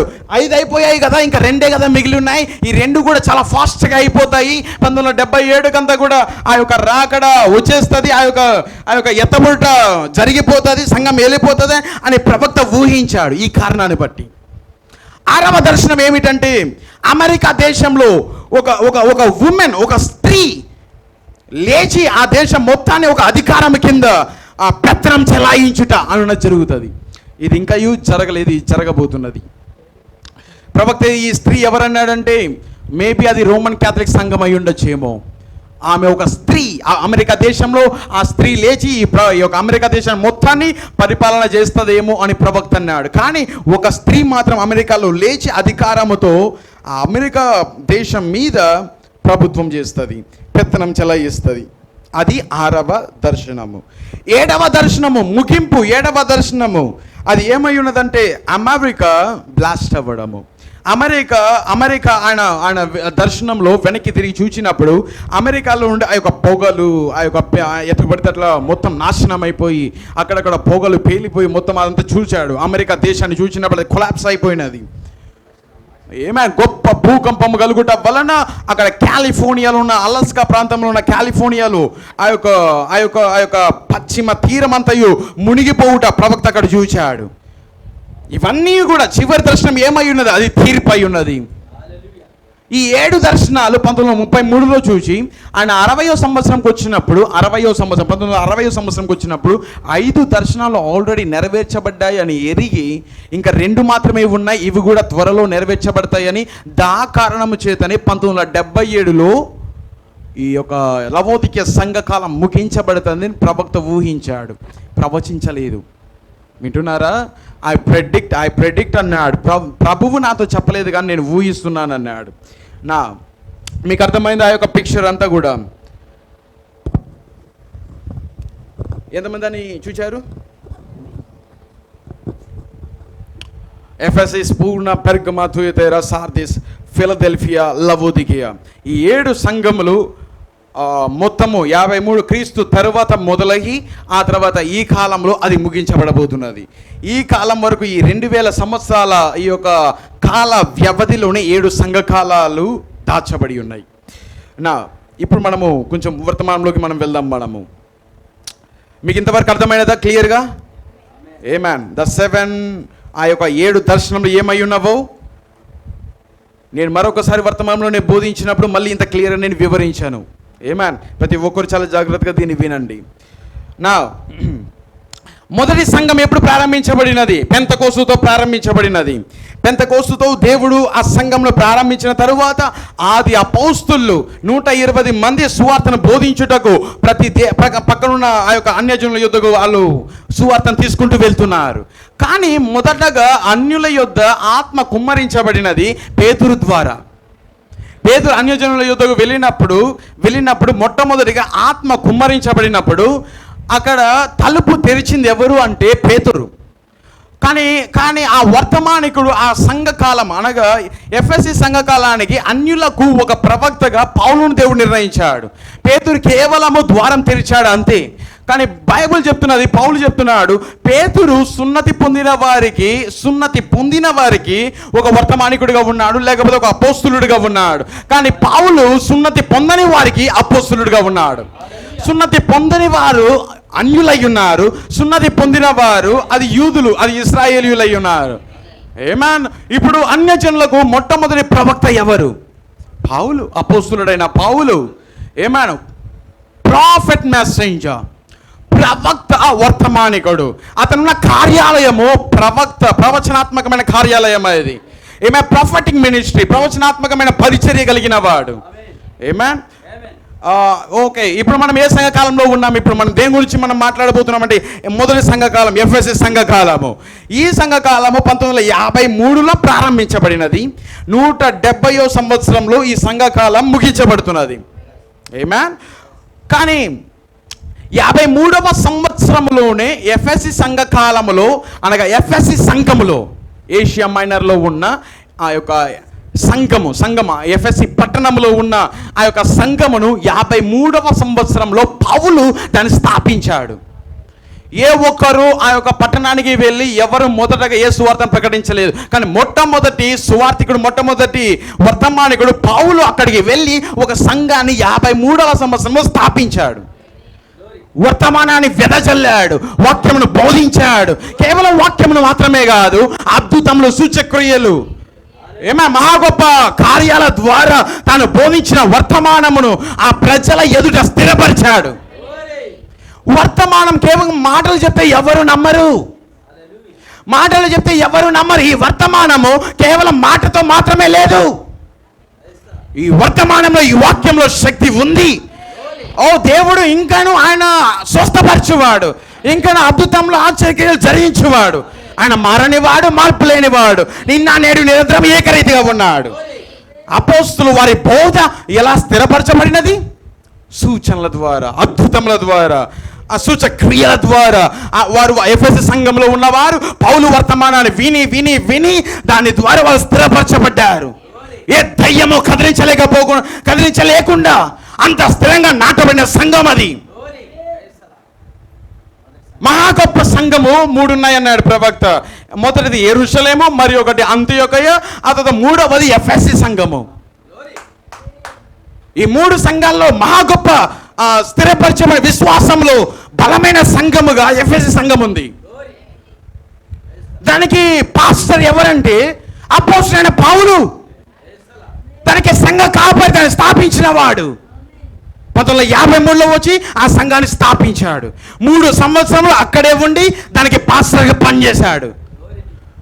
దానికి ఒక సంఘ కాపరిగా పనిచేశాడు. వర్తమానం బోధించాడు, క్రీస్తుని గురించిన సువార్తను బోధించాడు, మెల్కిసెదెకు గురించి బోధించాడు, 3వ ఆకాశం గురించి బోధించాడు, యేసుక్రీస్తు నామం గురించి బోధించాడు, ఆది అపోస్తలుల బోధ గురించి బోధించాడు, పరిశుద్ధాత్మ గురించి బోధించాడు. పౌలు వెళ్ళి వారి మీద చేతులు ఉంచినప్పుడు వారు పరిశుద్ధాత్మతో నింపబడ్డారు. ఎలాంటి ఒక కాపరి, అలాంటి కాపరి ఈరోజు అవసరము. ప్రతి కాపరి యొక్క మాదిరి పౌలు అన్నాడు ప్రవక్త. ప్రతి సంఘ కాపరి, ప్రతి బోధకుడు, ప్రతి సేవకుడు అతడు పౌలు వలె ఉండలేకపోవచ్చు, కానీ ఎప్పుడు పౌలులాగా ఉండాలని ప్రయత్నిస్తాడు. నిజమైన సేవకుడు, వింటున్నారా?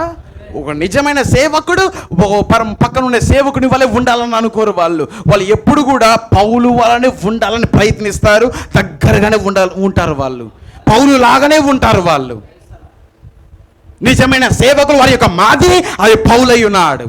పౌలు 3 సంవత్సరాలు ఆ పట్టణంలో, మీరు చూసారు కదా మ్యాప్లో, ఇక్కడ మ్యాప్లో చూసారు కదా ఆ యొక్క పట్టణము. ఆ పట్టణంలో ఒక చిన్న సంఘంను స్థాపించి 3 సంవత్సరాలు పౌలు అక్కడ పాస్టర్గా పనిచేసి ఆ తర్వాత మళ్ళీ తిరిగి ఆయన యాక్చువల్గా మిషనరీ అనగా సువార్త చెప్పుకుంటూ వెళ్ళేవాడు.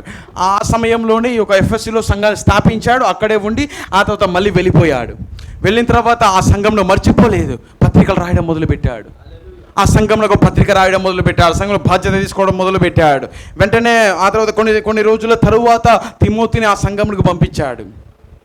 తిమోతిని అక్కడ సంఘ పెద్దగా అన్నిటిని చూసుకోవడానికి అక్కడికి తిమోతిని ముందుగా పంపిస్తున్నాడు, అక్కడ అన్ని కూడా చూసుకోవడానికి. కానీ 53లో సంఘము ఎఫెసు సంఘకాలము మొదలైనది. ఆ తరువాత 66లో, వింటున్నారా, 53వ సంవత్సరంలో స్థాపించాడు. కానీ కరెక్ట్గా 13 సంవత్సరాల తరువాత పౌలు యొక్క తల నరికివేయబడింది. 66వ సంవత్సరంలో పౌలు చనిపోతున్నాడు.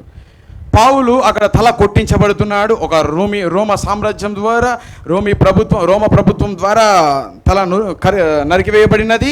ఆ తర్వాత పౌలు అక్కడ 66వ సంవత్సరంలో చనిపోతున్నాడు. వెంటనే అక్కడ యోహాను ఉన్నాడు చూసారా, శిష్యుడైన యోహాను ఆ తర్వాత ఆ సంఘానికి పాస్టర్ అయ్యాడు. ఆ సంఘం తర్వాత తను బ్రతుకున్నంత కాలము ఆ సంఘంలో ఒక పాస్టర్గా పనిచేశాడు. ఎవరు? పద్మాసు దీపంలో వేయబడిన యోహాను. ఆ రోజున్న సంఘము, ఆ రోజున్న సువార్త, ఆ రోజున్న ఆ యొక్క ఏమంటారు ఆ యొక్క నిశ్చయత, పట్టుదల, వారి దగ్గర ఉన్న ఆ యొక్క పట్టుదల, ఎంత శ్రమ వచ్చినా, ఎంత ప్రెషర్, ఒత్తిడి వచ్చినా వారు సువార్తను వెదజల్లారు. వాళ్ళు ఏమాత్రం భయపడకుండా సువార్తను వాళ్ళు ప్రకటించారు. వాళ్ళు మీకు అర్థమైనదా? 1953లో స్థాపించాడు. 66లో పౌలు తల కొట్టివేయబడినది, పౌలు చనిపోయాడు. ఆ తర్వాత యోహాను ఆ సంఘంలో ఒక పాస్టర్గా పనిచేశాడు తన బ్రతికినంత కాలము. కానీ ఆ సంఘకాలము 170వ సంవత్సరం వరకు కొనసాగించబడినది. ఇప్పుడు వినండి, చాలా జాగ్రత్తగా వినండి. నేను ఒకదాన్ని మీ యొద్దకు నేను తీసుకురావాలనుకుంటున్నాను. ఈ యొక్క అంశము చాలా ఇంపార్టెంట్. ఇది ఈ 7 సంఘ కాలములు, 7 సంఘములు మొదట వినండి. ఏషియా మైనర్లో ఉన్న Ephesus, Smyrna, Pergamum, Thyatira, Sardis, Philadelphia, ఈ 7 సంఘములు, ఈ 7 ఇది సంఘ కాలాలు. కానీ మ్యాప్లో నేను చూపించాను 7 సంఘములు. క్రీస్తు 7 సంఘములనే ఎందుకు ఎన్నుకోవాలి? వింటున్నారా? Ephesus, Smyrna, Pergamum, Thyatira, Sardis, Philadelphia, Laodicea. దేవుడు ఎందుకు ఈ సంఘాలని ఎన్నుకున్నాడు? ఎందుకంటే ఇదే స్థలంలో ఒక చోట కొరింథీ సంఘం ఉంది, ఒక చోట తెస్సలోనిక సంఘం ఉంది, మరొక చోట ఇంకా చాలా సంఘాలు ఉన్నాయి. కొరింథీ, రోమిలో ఉన్న ఒక సంఘం ఉన్నది, చాలా సంఘాలు ఉన్నాయి. కానీ దేవుడు ఈ 7 మాత్రమే ఎన్నుకున్నాడు. కారణం ఏమిటంటే దేవుడు మొదట చూచినది ఈ సంఘాలను కాదు, ఈ పట్టణాలలో ఉన్న ఈ సంఘములు కాదు. ఆయన చూచినది 2000 సంవత్సరాలుగా ఆ సంఘ కాలంలో మొదట చూచాడు. వింటున్నా? నా పాయింట్ అర్థమవుతున్నా? ఆలోచన మీకు అర్థమవుతున్నదా? 7 సంఘాలలో, 7 సంఘ కాలంలో ఉన్న ప్రతి కాలాన్ని ఆయన గమనించి ఆయన 7 సంఘ కాలంలో ఉన్నాయి కాబట్టి 7 సంఘాలు నిర్ణయించాడు. మీకు అర్థమవుతున్నదా?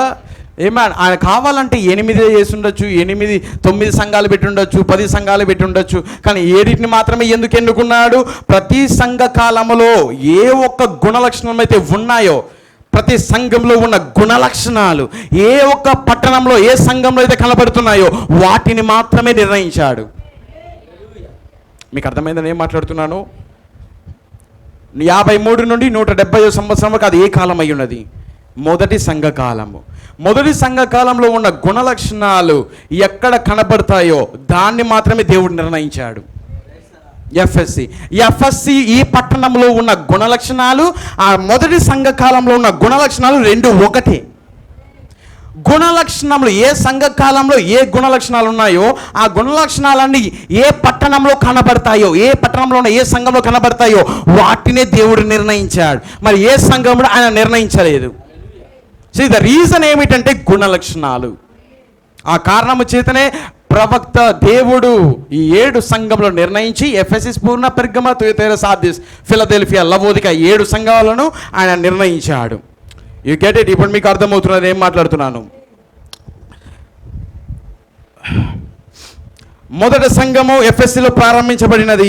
మొదట ఎఫెస్సిలో ఏం జరిగిందో ప్రతి కాలంలో దేవుడు అదే చేసుకుంటూ వెళ్తాడు. అద్భుతంలో, సూచక్రియలు, ఆశ్చర్యక్రియలు, నీడబడితే తిరిగి లేచుట, కుంటివారు లేచుట, చనిపోయిన వారు లేచుట, ఇదంతయు కూడా మొదట ఆయన ఏం చేశాడో ప్రతి సంఘ కాలంలోనూ అది కనపడాలి. దేవుడు దాన్ని కొనసాగిస్తూ వెళ్తాడు చివరి వరకు. ఏమాన్? ఇప్పుడు మనము లేఖనం యుద్ధకు వెళ్దాం. మనము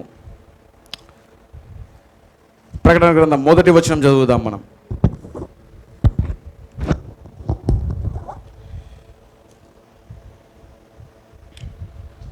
మొదటి సంఘకాలము ఎఫెసీ సంఘకాలము. దాని యొక్క వర్తమానికుడు అపోస్తలుడైన పౌలు.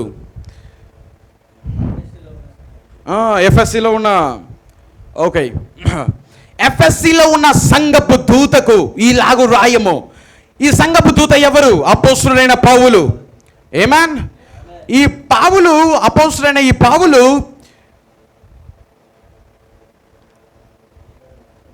ఇతని గురించి కొంచెం మాట్లాడాలి అంటే ఇతను నిజమైన ఒక ప్రవక్త, వాక్యమునకు నమ్మకమైన వాడు. ఏమాన్?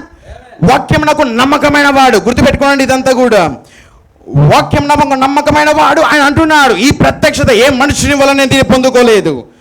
అరేబియా ప్రాంతంలో నేను 3 సంవత్సరములు నేను అక్కడ ఉన్నప్పుడు యేసుక్రీస్తు ద్వారా నాకు బయలుపరచబడిన సువార్త ఇది అన్నాడు. ఆయన ఏ ఒక సంస్థ ఇతని పంపలేదు, ఈ సంఘపు దూతను. ఏమాన్? ఈ సంఘపు దూతను ఏ సంస్థ కూడా నిర్ణయించుకొని అతన్ని సువార్త విషయంలో పంపలేదు. దేవుని పిలుపు వలన ఒక్కడిగానే ఆత్మ ద్వారా ప్రేరేపించబడి సువార్త బోధించడానికి వెళ్తున్నాడు. ఇతన్ని సూచనలు వెంబడించాయి, అద్భుత కార్యములు ఇతన్ని వెంబడించాయి. అతను రోగుల మీదకి వచ్చినప్పుడు తన వస్త్రం తీసి వాళ్ళ మీద వేసినప్పుడు వాళ్ళు స్వస్థత పొందుకుంటున్నారు. వాళ్ళు అక్కడ మేడగదిలో నుండి పైనుండి కిందకి పడిన తర్వాత, వింటున్నారా? ఆಯ್తునక ఒక యవ్వనస్తుడు ఆ యొక్క మేడగదిలో నుండి కింద పడిన తర్వాత పౌలు వెళ్ళి కిందకి వెళ్ళి అతని పైకి లేపాడు, బ్రతికించాడు. అతని ప్రాణం అతనిలోనే ఉన్నదన్నాడు. సూచక్రియల ద్వారా, అద్భుత క్రియల ద్వారా ఆ యొక్క పౌలు నడిపించబడుతున్నాడు. కేవలం మాట మాత్రమే కాదు, పరిశుద్ధాత్మ శక్తి ద్వారా ఇతను నడిపించబడుతున్నాడు. ఎఫెసీలో ఉన్న సంఘపు దూతకి ఇలాగు రాయము, 7 నక్షత్రములు తన కుడి చేత పట్టుకొని 7 దీపస్తంభముల మధ్య సంచరించువాడు చెప్పు సంగతులు ఏమనగా. 7 నక్షత్రములు ఏమై ఉన్నవి చెప్పాలా నాకు? 7 వర్తమానికులు అయి ఉన్నారు. 7 సంఘ కాలముల యొక్క 7 వర్తమానికులు అయి ఉన్నారు. ఆ 7 నక్షత్రములు ఎక్కడ ఉన్నాయి? ఆయన కుడి చేతిలో ఉన్నవి. ఆ కుడి చేతిలో పట్టుకొని ఆయన ఎక్కడ నడుస్తున్నాడు? 7 దీపస్తంభముల మధ్య సంచరించుచు తిరుగుతూ ఆయన చెప్పు సంగతులు ఏమనగా, ఆయన చెప్పు మాటలు ఏమనగా. ఏమన్నా 7 దీపస్తంభములు, 7 సంఘములు, 7 సంఘముల మధ్య ఆయన సంచరిస్తున్నాడు, నడుస్తున్నాడు. ఆయన చేతిలో ఏమున్నాయి? 7 వర్తమానికులు ఉన్నారు. ప్రవక్త అన్నాడు, ఆయన కుడి చెయ్యి అధికారానికి సాదృశ్యం, అథారిటీకి సాదృశ్యం. ఆయన కుడి చేతిలో ఉన్న 7 వర్తమానికుల వెనక ఆయన అధికారం ఉంటుంది.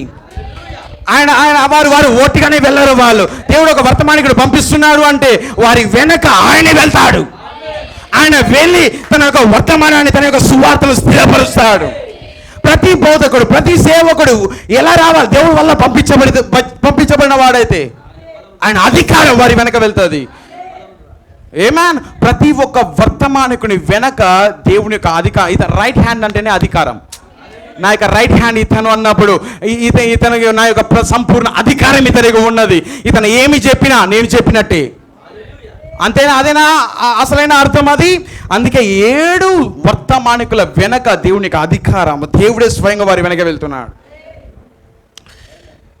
సంచరించేవాడు చెప్పు సంగతులు ఏమనగా, నీ క్రియలను, నీ కష్టమును, నీ సహనమును నేను ఎరుగుదును. నేను గమనిస్తున్నా, నేను చూస్తున్నా, ప్రతిదీ నాకు తెలుస్తుంది. గుడ్డివాడిని కాదు నేను, అన్ని నేను చూసిన. ప్రవక్త అన్నాడు, ఆయన ప్రతిదీ రికార్డ్ చేస్తున్నాడు, ప్రతిదీ ఆయన గమనిస్తూనే ఉన్నాడు. ఆయన ఒక్క క్షణము కూడా కనురెప్ప ఆర్పడు, ప్రతిదీ గమనిస్తాడు. నీ హృదయ లోతుల్లో ఆయన ఖడ్గమై ఉన్నాడు. ఆయన నీ హృదయంలో ఏమనుకుంటున్నావో, నీవు ఏ సమయంలో ఏ వీధిలో నువ్వు నడుస్తూ నీ మనసులో ఏది అనుకుంటున్నావో అది గమనిస్తున్నాడు. ఎఫెసీ సంఘములో ఉన్న ప్రతి నిజమైన విశ్వాసి ఎడల ఆయన తన చూపును కలిగి ఉన్నాడు. ఏంది ప్రాబ్లం? వాళ్ళు ఏం చేస్తున్నారు, వాళ్ళ పరిస్థితి ఏంటి, ప్రతిదీ ఆయన గమనిస్తున్నాడు. కేవలం ఎఫెసీ సంఘానికి మాత్రమే కాదు, 7 దీపస్తంభముల మధ్య ఆయన సంచరించుచు ప్రతి సంఘంలో ఏం జరుగుతుందో, ప్రతి సంఘం యొక్క స్థితి ఏంటో, ప్రతి సంఘంలో తన సంఘం ఎలాగుందో ప్రతిదీ చూస్తున్నవాడు. ఈరోజు నాకు చెప్పండి, ఈరోజు ఆయన ఇక్కడ లేడా? ఆయన ఇక్కడ లేడా? ఆయన ఇక్కడ నడవడం లేదా? ఇక్కడ నేను చూడడం లేదా? ఈ సంఘంలో ఆయన లేడా? లవోదికే సంఘ కాలంలో ఆయన ఉన్నాడు. నిన్న నేడు నిరంతరం ఏకరీతిగా ఉన్నవాడు. ఎఫెసీ సంఘంలో ఉన్న దేవుడు ఈరోజు ఉన్నాడు. ఈరోజు సంఘంలో ఏం జరుగుతుందో చూస్తున్నాడు.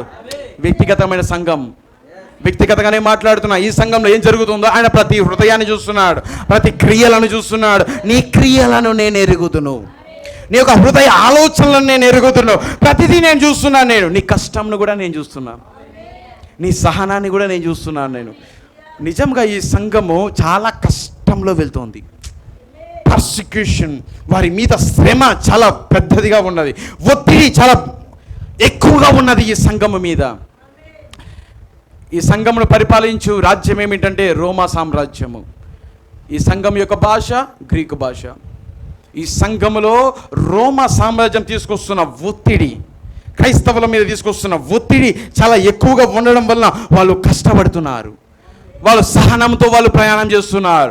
ఏ మాత్రం విశ్వాసం నుండి వాళ్ళు తొలగిపోలేదు, కింద పడిపోలేదు. వాళ్ళు ఒత్తిడి వచ్చింది కదా అని వాళ్ళు వెనక్కి తిరిగి జారి వెళ్ళలేదు. వాళ్ళు నీ కష్టమును నేను చూస్తున్నాను నేను, అంతేనా? నీ కష్టమును, ప్రవక్త అన్నాడు, కష్టము అది ఏదో కాదు, క్రీస్తును బట్టి శ్రమ అనుభవించి బాధతో ప్రేమతో శ్రమను అనుభవించుట కంటే ఆనందముతో శ్రమను అనుభవించుట గొప్పదై ఉన్నది చెప్పాడా ప్రవక్త. ప్రేమతో, ఎస్ ప్రభువు నాకున్నాడు అనే ప్రేమతో కష్టమును అనుభవిస్తా. కానీ ప్రవక్త ఏమన్నాడంటే, దానికంటే గొప్పది ఏమిటంటే నువ్వు దానిలో సంతోషించు, దాని ఆనందముతో నువ్వు దాన్ని చేసినప్పుడు అది గొప్పదై ఉన్నది. కొంతమంది ఆనందముగా కాకుండా దేవుడు నాకు ప్రతిఫలం ఇస్తాడు అని కొంచెం బాధతోనో లేకపోతే కొంచెం ఒత్తిడికి లోనైపోయి దేవుడు సహాయం చేస్తాడు అన్నట్లు కొంతమంది ప్రయాణం చేస్తూ ఉంటారు. మా సహాయం కోసం ఎదురు చూస్తూ వాళ్ళు కష్టపడుతూ ఉంటారు. కానీ ఈ సంఘం అలా లేదు.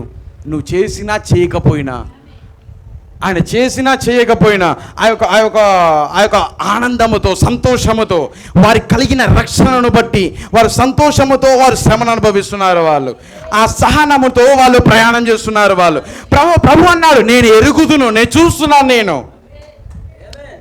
దేవుడు కేవలము నిరుత్సాహపరచడు, కొన్నిసార్లు ఎంకరేజ్ చేస్తాడు. దేవుడు నేను ప్రోత్సహిస్తాడు. ప్రవక్త కొన్నిసార్లు అన్నాడు, గాడ్ బ్లెస్ యూ బ్రదర్, మీ వర్తమానం చాలా బాగా బోధిస్తున్నారు మీరు, పాస్టర్ బ్రదర్ బ్రెన్హామ్ గారు, మీ వర్తమానం చాలా బాగుంది. నిజంగా దేవుడు మీరు చాలా వర్తమానం అద్భుతంగా బోధిస్తారనే లోపల ప్రవక్త అంటాడు, థ్యాంక్ యూ బ్రదర్ అంటాడు. థ్యాంక్ యూ అనగా కృతజ్ఞతలు, థ్యాంక్ యూ సో మచ్, అభినందించినందుకు కృతజ్ఞతలు అని అంటారు. కానీ ఒక బోధకుడు అక్కడ దూరం నుండి నిలబడి ప్రవక్తను గమనించి అతను వెళ్ళిపోయిన తర్వాత మళ్ళీ వచ్చాడు ఒక బోధకుడు. ప్రవక్త గారు, మిమ్మల్ని మీరే మహిమపరుచుకుంటున్నారు, మీరు ఎప్పుడు కూడా నీ నోట్లో నుండి నేను వినడం లేదు ఇది దేవుని కృప, దేవుడే మాట్లాడినాడు అన్నట్లుగా మీరు ఎప్పుడు కూడా ఆ మాట రావడం లేదు. అందరూ మిమ్మల్ని పొగుడుతూ ఉంటే మీరు కేవలం దాన్ని స్వీకరిస్తున్నారు, ఇది నా వల్లనే జరిగింది అన్నట్లుగా చెప్తున్నారు, థ్యాంక్ యూ సో మచ్ అని చెప్తున్నారు అని అతను అడిగాడు. ప్రవక్త ఒక గొప్ప మాట అన్నాడు దానికి. ఒక కుమారుడు మంచిగా చేస్తే, వింటున్నారా, ఒక తండ్రి దగ్గర ఒక కుమారుడు మంచిగా పని చేస్తే ప్రతి తండ్రి అతన్ని ప్రోత్సహిస్తాడు. వింటున్నారా? ప్రోత్సహిస్తాడు అనగా చాలా బాగా చేసావు అని చెప్పినప్పుడు ఆ పిల్లవాడు చేసిన దానికంటే మరీ ఎక్కువగా చేయడానికి ప్రయత్నిస్తాడు. మీకు అర్థమైనదా? అంటున్నాడు, నా తండ్రి నన్ను ప్రోత్సహిస్తున్నాడు, నా తండ్రి నన్ను పొగుడుతూ ఉన్నాడు, చాలా బాగా చేసేవాడు. ఎవరి ద్వారా? విశ్వాసి ద్వారా. ఆయన వారి ద్వారా వచ్చినాను, ఆయన నువ్వు చాలా బాగా వర్తమానం బోధించావు, చాలా అద్భుతంగా ఉంది వర్తమానం అన్నప్పుడు నేను దానికంటే మరీ ఎక్కువగా నేను దానికోసం ప్రయత్నిస్తాను. నేను వీరు ఎప్పుడు కూడా ప్రవక్తను ఏదో ఒక తప్పు పట్టాలని చూస్తుంటారు. వీళ్ళు సరైన దాని మీద తప్పు పట్టాలని చూడరు. చూడు, ఇతను గొప్పవాడిగా చేసుకుంటున్నాడు, ఇతన్ని గొప్పవాడిగా చేసుకుంటున్నాడు అన్నట్లు. కానీ ప్రవక్త తండ్రి ఎప్పుడు కూడా తన కుమారుడిని ప్రోత్సహిస్తాడు, అభినందిస్తాడు. అప్పుడు ఇంకా ఆ కుమారుడు మరీ ఎక్కువగా ప్రయత్నించాలని చూస్తూ ఉంటాడు. అందుకే విశ్వాసులు ఎప్పుడైతే సేవకుని దగ్గరకు వచ్చి, ఈరోజు చాలా వర్తమానం చాలా బాగుంది, చాలా అద్భుతంగా ఉన్నదని చెప్పినప్పుడు సేవకుడు నెక్స్ట్ వారానికి మరీ ఎక్కువగా ప్రయత్నిస్తాడు. అది ఒక ప్రోత్సాహం, అది ఒక ఎంకరేజ్మెంట్. విశ్వాసులకు అర్థమవుతున్నది, సంఘానికి అర్థమవుతున్నది, వారు ఇంకా బాగా అర్థం చేసుకోగలుగుతున్నారు, వీరిని ఇంకా నిరుత్సాహపరచకూడదు, ఇంకొంచెం ఎక్కువగా లోపలికి వెళ్ళి వీరికి కావాల్సిన వర్తమానాన్ని ఇవ్వాలి అని వారమంతా కష్టపడతారు. మరీ ఎక్కువగా తన యొక్క ఎఫర్ట్ కంటే డబల్గా పెడతాడు. మీకు అర్థమైనదా? ఈజ్ అ ప్రాఫిట్, అదే ప్రవక్త అంటాడు. అందుకే ఇక్కడ క్రీస్తు తన సంఘమును ప్రోత్సహిస్తున్నాడు. నైస్ జాబ్, చాలా కరెక్ట్గా నా కోసం నిలబడుతున్నా, నీ కష్టాన్ని నేను చూస్తున్నాను, నీ ప్రతిఫలం ఖచ్చితంగా ఇస్తాను, నేను నీ సహనాన్ని నేను చూస్తున్నాను, నీ ఓర్పుని నేను చూస్తున్నాను. నువ్వు శ్రమ ద్వారా వెళ్ళేటప్పుడు ఏమాత్రం రాజీ పడకుండా నా కొరకు, నా వాక్యం కొరకు నిలబడ్డావు. నీవు తన సంఘం పట్ల ఆయన కొన్నిసార్లు ప్రోత్సహిస్తాడు, తప్పు చేసినప్పుడు గద్దిస్తాడు. ఆ హక్కు, ఆ అధికారము యజమానుడికి ఉంటుంది, తండ్రికి ఉంటుంది. మంచి చేసినప్పుడు ప్రోత్సహిస్తాడు, తప్పు చేసేటప్పుడు గద్దిస్తాడు. దేవుడు ఎప్పుడూ డిస్కరేజ్ చేయడు, కొన్నిసార్లు ఎంకరేజ్ చేస్తుంటాడు. బాగా చేసావు సంఘమా, ఇంకొంచెం బాగా బ్రతకాలి, ఇంకొంచెం బాగా జీవించాలి, ఇంకొంచెం బాగా నడవాలి. ఈ సంఘము కూడా అలాగునని చిన్న సంఘమైన ఆ ఒత్తిడిని తట్టుకొని పరిశుద్ధాత్మ ద్వారా నింపబడినప్పుడు ఎలాంటి శక్తితో వారు నిలబడ్డారో అదే శక్తిని వారు మెయింటైన్ చేయగలిగారు.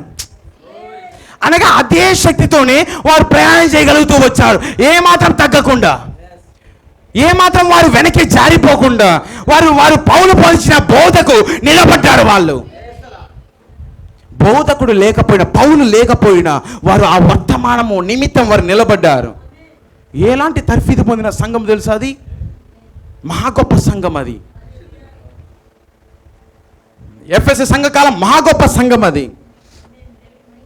నీ క్రియలను, నీ కష్టమును, నీ సహనం నేను ఎరుగుదును, నీవు దుష్టులను సహింపలేవనియు.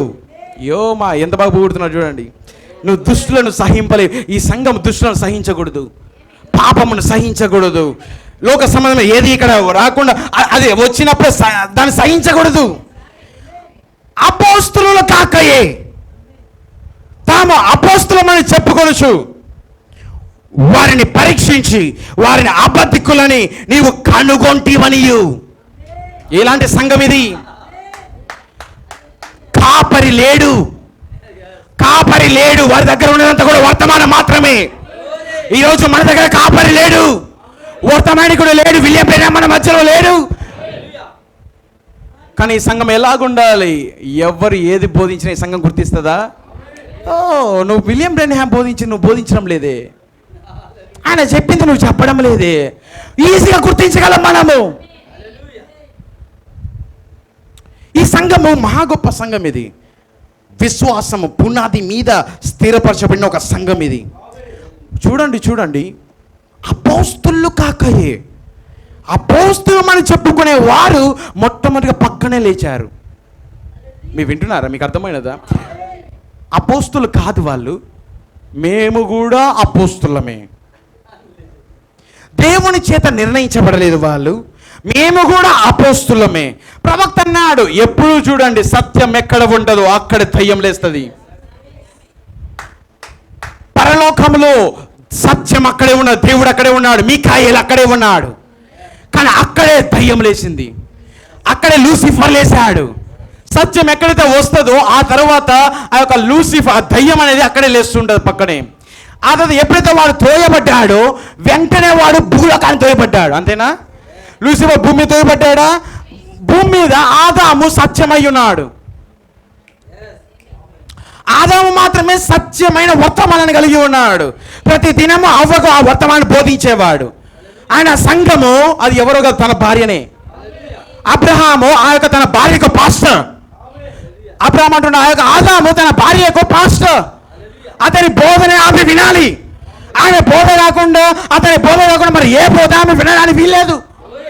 ఆమె మీద దేవుడు ఆదాము తన భర్తను పాస్టర్గా పెట్టాడు, తలగా పెట్టాడు, శిరస్సుగా పెట్టాడు. ఆయన ఏం చెప్తే అదే ఆమె నమ్మాలా. నేను నమ్ముతున్నా అదే భర్త ఇక్కడ కూడా ఉన్నాడు. ఆదాము అంటే మరొక భర్త ప్రభువైన యేసుక్రీస్తు ఇక్కడ కూడా ఉన్నాడు. ఈయన చెప్పింది తప్ప మరి ఏది ఈ అవ్వ వినడానికి వీల్లేదు. కానీ మీకు తెలుసా, ఆదాము ఎక్కడైతే ఉన్నాడో అక్కడ సర్పం లేవడం మొదలుపెట్టింది. సర్పం అక్కడే వచ్చినది. నిజమైన విత్తనము గురుగు, విత్తనము గురుగు. నిజమైన ద్రాక్షవల్లి కారు ద్రాక్షవల్లి.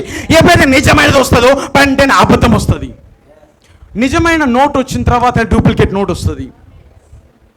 కానీ నిజమైన దానికంటే మునుపు డూప్లికేట్ ఎప్పుడు రాదు. నిజమైన క్రీస్తు భూమి మీద ఉన్నప్పుడు యూదా ఇస్కరియోతు లేలేదా పక్కనే? మీకు తెలుసా, ఆ యొక్క యేసు అనే శరీరంలో దైవత్వం అంతయు శరీరధారి అయ్యింది. దైవత్వం అంతయు, క్రీస్తు దేవుడు అంతయు ఆ శరీరంలో దిగి ఉన్నాడు.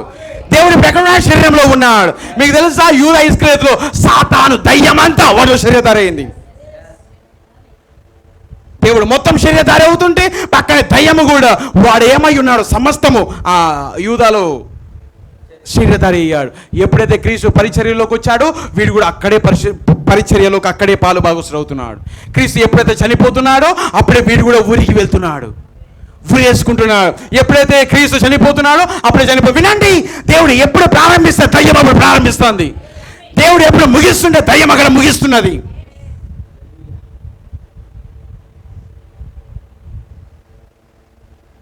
ఇది అపోస్తులు చాలా ఈ ఎఫెసీ సంఘానికి చాలా బాగా బోధించాడు పౌలు. ఎఫెసీ సంఘానికి చాలా బాగా బోధించాడు పౌలు. నేను ఈ సువార్త కాకుండా మరి ఒక సువార్త నేనైనాను పరలోకం నుండి వచ్చి దూతైనను మీకు బోధించిన ఎడల వాడు శాపగ్రస్తుడు అనే మాట ఈ సంఘం చాలా గట్టిగా పట్టుకున్నది. పౌలు అలాంటి వర్తమానం బోధించినప్పుడు, వాళ్ళ వర్తమానం చేతిలో పట్టుకున్నప్పుడు ఆ వాక్యము ద్వారా వాళ్ళు ప్రతి ఒక్కరిని పరీక్షించడం మొదలుపెట్టారు. పౌలు మాకు ఈ వాక్యాన్ని ఇచ్చాడు, ఈ వాక్యంలో ఏముందో అదే ఎవరైనా బోధించాలి మాకు. ఇది తప్ప మాకు ఎవరు బోధించడానికి వీల్లేదు. కానీ ఇక్కడ ఏం జరుగుతుందో తెలుసా? ఎఫ్ఎస్సి ఎప్పుడైతే మొదలవుతున్నదో అప్పుడే దయ్యం కూడా వాళ్ళు లేవడం మొదలుపెట్టాడు. ప్రవక్త అదే అన్నాడు, ట్రూ వైన్, ఫాల్స్ వైన్, నిజమైన ద్రాక్షావళి, కారు ద్రాక్షావళి. పక్క పక్కనే ఒకే పొలములో దేవుడు ఒక పొలంలో ఎలాగైతే విత్తనాలు చల్లాడు, శత్రువు కూడా రాత్రి వేళ వచ్చి వాడు విత్తనాలు చల్లాడు. రెండు ఒకే భూమిలో పెరుగుతున్నాయి. వింటున్నారా? రెండు ఒకే భూమిలో పెరుగుతున్నాయి. ఒకే సూర్యుని యొక్క వెలుగును రెండు ఒకేసారి తీసుకుంటున్నాయి. మీకు అర్థమవుతున్న? రెండు ఒకేసారి పెరుగుతున్నాయి. ప్రవక్త అన్నాడు, ఎఫెసీ సంఘ కాలంలో దయ్యము విత్తనాలు చల్లడం మొదలుపెట్టింది.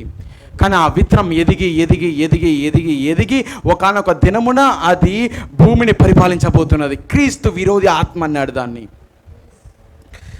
ఏమన్నా కయ్యూను హేబేలు ఇద్దరు ఉన్నారు అక్కడే. కయ్యూను హేబేలు నిజమైన ద్రాక్షావళి, కయ్యూను కారు ద్రాక్షావళి. ఇద్దరు ఒకే సమయంలో వస్తున్నారు. ఆ తర్వాత ఏశావు, యాకోబు ఇద్దరు ఒకే గర్భంలో నుండి బయటకు వస్తున్నారు. ఒకరేమో ఇంకొకరిని హింసిస్తున్నారు, ఒకరేమో ఇంకొకరిని శ్రమ పెడుతున్నారు. ఈవెన్ కయ్యూను కూడా హేబేలును చంపాడు. వింటున్నారా? ఇవన్నీ కూడా చూడండి, ఎప్పుడు కూడా అబద్ధ సంఘము ఎప్పుడు కూడా కొంచెం బలంగానే ఉంటుంది. నిజమైన సంఘము దీనత్వంలోని వెళ్తుంటుంది. ప్రతి సమయంలోనూ ఇదే జరుగుతున్నది. ఆ యొక్క అబద్ధ సంఘము ఎప్పుడు కూడా నిజమైన సంఘమును శ్రమ పెట్టడము, వారి మీద నేరారోపణ చేయడము, శ్రమ పెట్టడం, శ్రమలోకి ఒత్తిడిలోకి తీసుకెళ్లడము, అదంతకి చేసేది ఎవరు? కయ్యూను వంటి వారు, ఏశావు వంటి వారు. ఏశావు యాకోబును శ్రమ పెట్టాడంట. చంపాలని చూచినప్పుడు యాకోబు పారిపోయాడు. ఈవెన్ నా యూదా కూడా క్రీస్తుని చంపాలనుకున్నాడు, దానికోసం క్రీస్తుని అమ్మి వేశాడు. Same thing happening. ప్రతి కాలంలోనూ ఏం జరుగుతున్నదో అది ఇక్కడ సంఘకాలాలు మొదలైనప్పుడు కూడా వెంటనే ఎఫెసీ సంఘకాలము పరిశుద్ధాత్మ శక్తితో లేచినప్పుడు వెంటనే దయ్యం కూడా లేస్తున్నది. Just coat. నేను ఇప్పుడు ఇంకో కోట్ చదువుతాను, నేను చాలా జాగ్రత్తగా వినండి.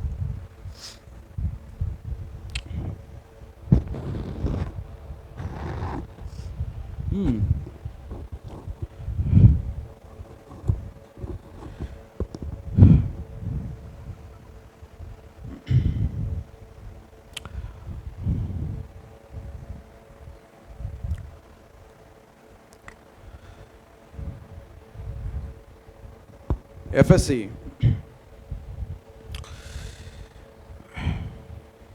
కంప్లైంట్ ఆఫ్ గాడ్ ఉందా?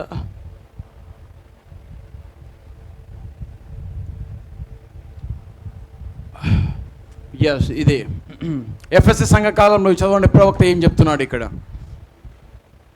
And see what those false apostles were doing. చూడండి, ఆ అబద్ధ అపోస్తులు ఏం చేస్తున్నారు? అబద్ధ అపోస్తులు చేస్తున్నారా? వీళ్ళు ఏం చేస్తున్నారు చూడండి. ప్రవక్త ఏమంటున్నాడు? They came with their own word.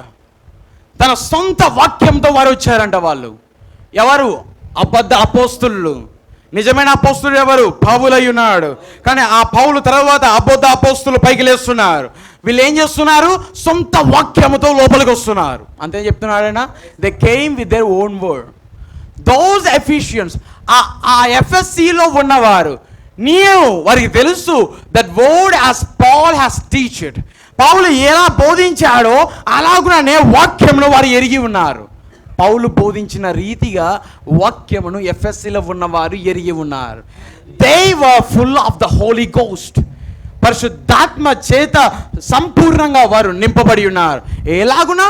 By the laying on of Paul's hand. పౌలు చేతులు వారి మీద ఉంచుట వలన వారు పరిశుద్ధాత్మతో సంపూర్ణంగా నింపబడిన వారయ్యారు. They look those false apostles. ఆ అబద్ధ అపోస్తుల వైపు వారు చూచి ఇన్ ద ఐ, కంటిలోకి చూచారంట. నేరుగా అబద్ధ అపోస్తులు వచ్చారు, నేరుగా వాళ్ళ కళ్ళల్లోకి కళ్ళు పెట్టి చూచి అండ్ సైడ్ ఇలాగ చెప్పారు, you are not saying what Paul said. పౌలు ఏం చెప్తున్నాడు నువ్వు చెప్పడం లేదు. ఇలాంటి వర్తమానం, ఇలా ప్రవక్త ఈ మాట చెప్పినప్పుడు ఆయన ఏమన్నాడు తెలుసా? కింద ఏమంటున్నాడు చూడండి. పౌలు ఏం చెప్పాడు, మీరు దాన్ని చెప్పడం లేదు. You are they are false. మీరు అబద్ధమై ఉన్నారు. మీరు అబద్ధ అపోస్తులు అయి ఉన్నారు. Oh that sets my heart on fire. నా హృదయం మండేటట్టు చేస్తున్నది. అది ప్రవక్త ఆ మాట పలికినాడు. చూసారా, ఆ మాట వినగానే ప్రవక్త హృదయం మండిందంట.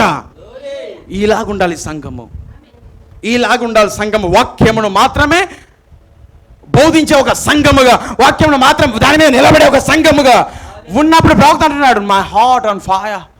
నా హృదయము మండుతున్నది, అగ్ని చేత అది మండుతున్నది, అలాగో ఉజ్జీవం నాలో పలుకొస్తున్నది. Get back to the word. వాక్యం నాకు తిరిగి వెళ్ళండి. It is not you that really tries the apostle. అపోస్తులను పరీక్షించేది అది నువ్వు కాదు. అండ్ ప్రాఫెట్ అండ్ టీచర్, ప్రవక్త కాదు, ఉపదేశకుడు కాదు, అపోస్తులు నువ్వు కాదు. ఆ యొక్క అబద్ధ అపోస్తులని పరీక్షించేది it is the word that tries them. వాక్యము వారిని పరీక్షిస్తున్నది. వారికి బోధించబడిన వాక్యము వారిని పరీక్షిస్తున్నదంట. నువ్వు పరీక్షించడం లేదు. ఎవరు ఏ ఒక బోధకుడు, ఏ పాస్టర్, ఏ ఒక్కరు కూడా వారిని పరీక్షించి నువ్వు అబద్ధం అని తీర్పు తీర్చడం లేదు. ఎవరు తీర్పు తీరుస్తున్నాడు ఇక్కడ? It is the word. వాక్యం వారికి తీర్పు తీరుస్తున్నది. వన్ ఆఫ్ దీస్ డేస్, వినండి ఎక్కడికి వచ్చాడు మళ్ళీ. ఎఫెసీ సంఘకాలాన్ని గురించి బోధిస్తూ ఇప్పుడు ఈ సంఘకాలాన్ని గురించి బోధిస్తున్నాడు. వన్ ఆఫ్ దీస్ డేస్, ఈ కాలంలో, ఈ దినములలో ఒక దినమున, there is going to come a prophet to the Laodicean church age. లవోదికయ సంఘ కాలం నాకు ఒక ప్రవక్త రాబోతున్నాడు. నాకు చెప్పండి, రాబోతున్నాడా వచ్చాడా? దీనినే ఆయన రాకడికి పోల్చుకోండి.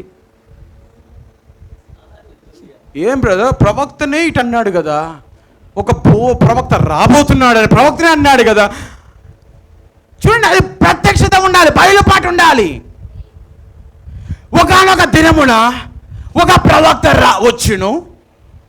ఈ దినములో ఒక దినమున ఒక ప్రవక్త వచ్చును. ఎవరికి? Laodicea సంఘకాలానికి.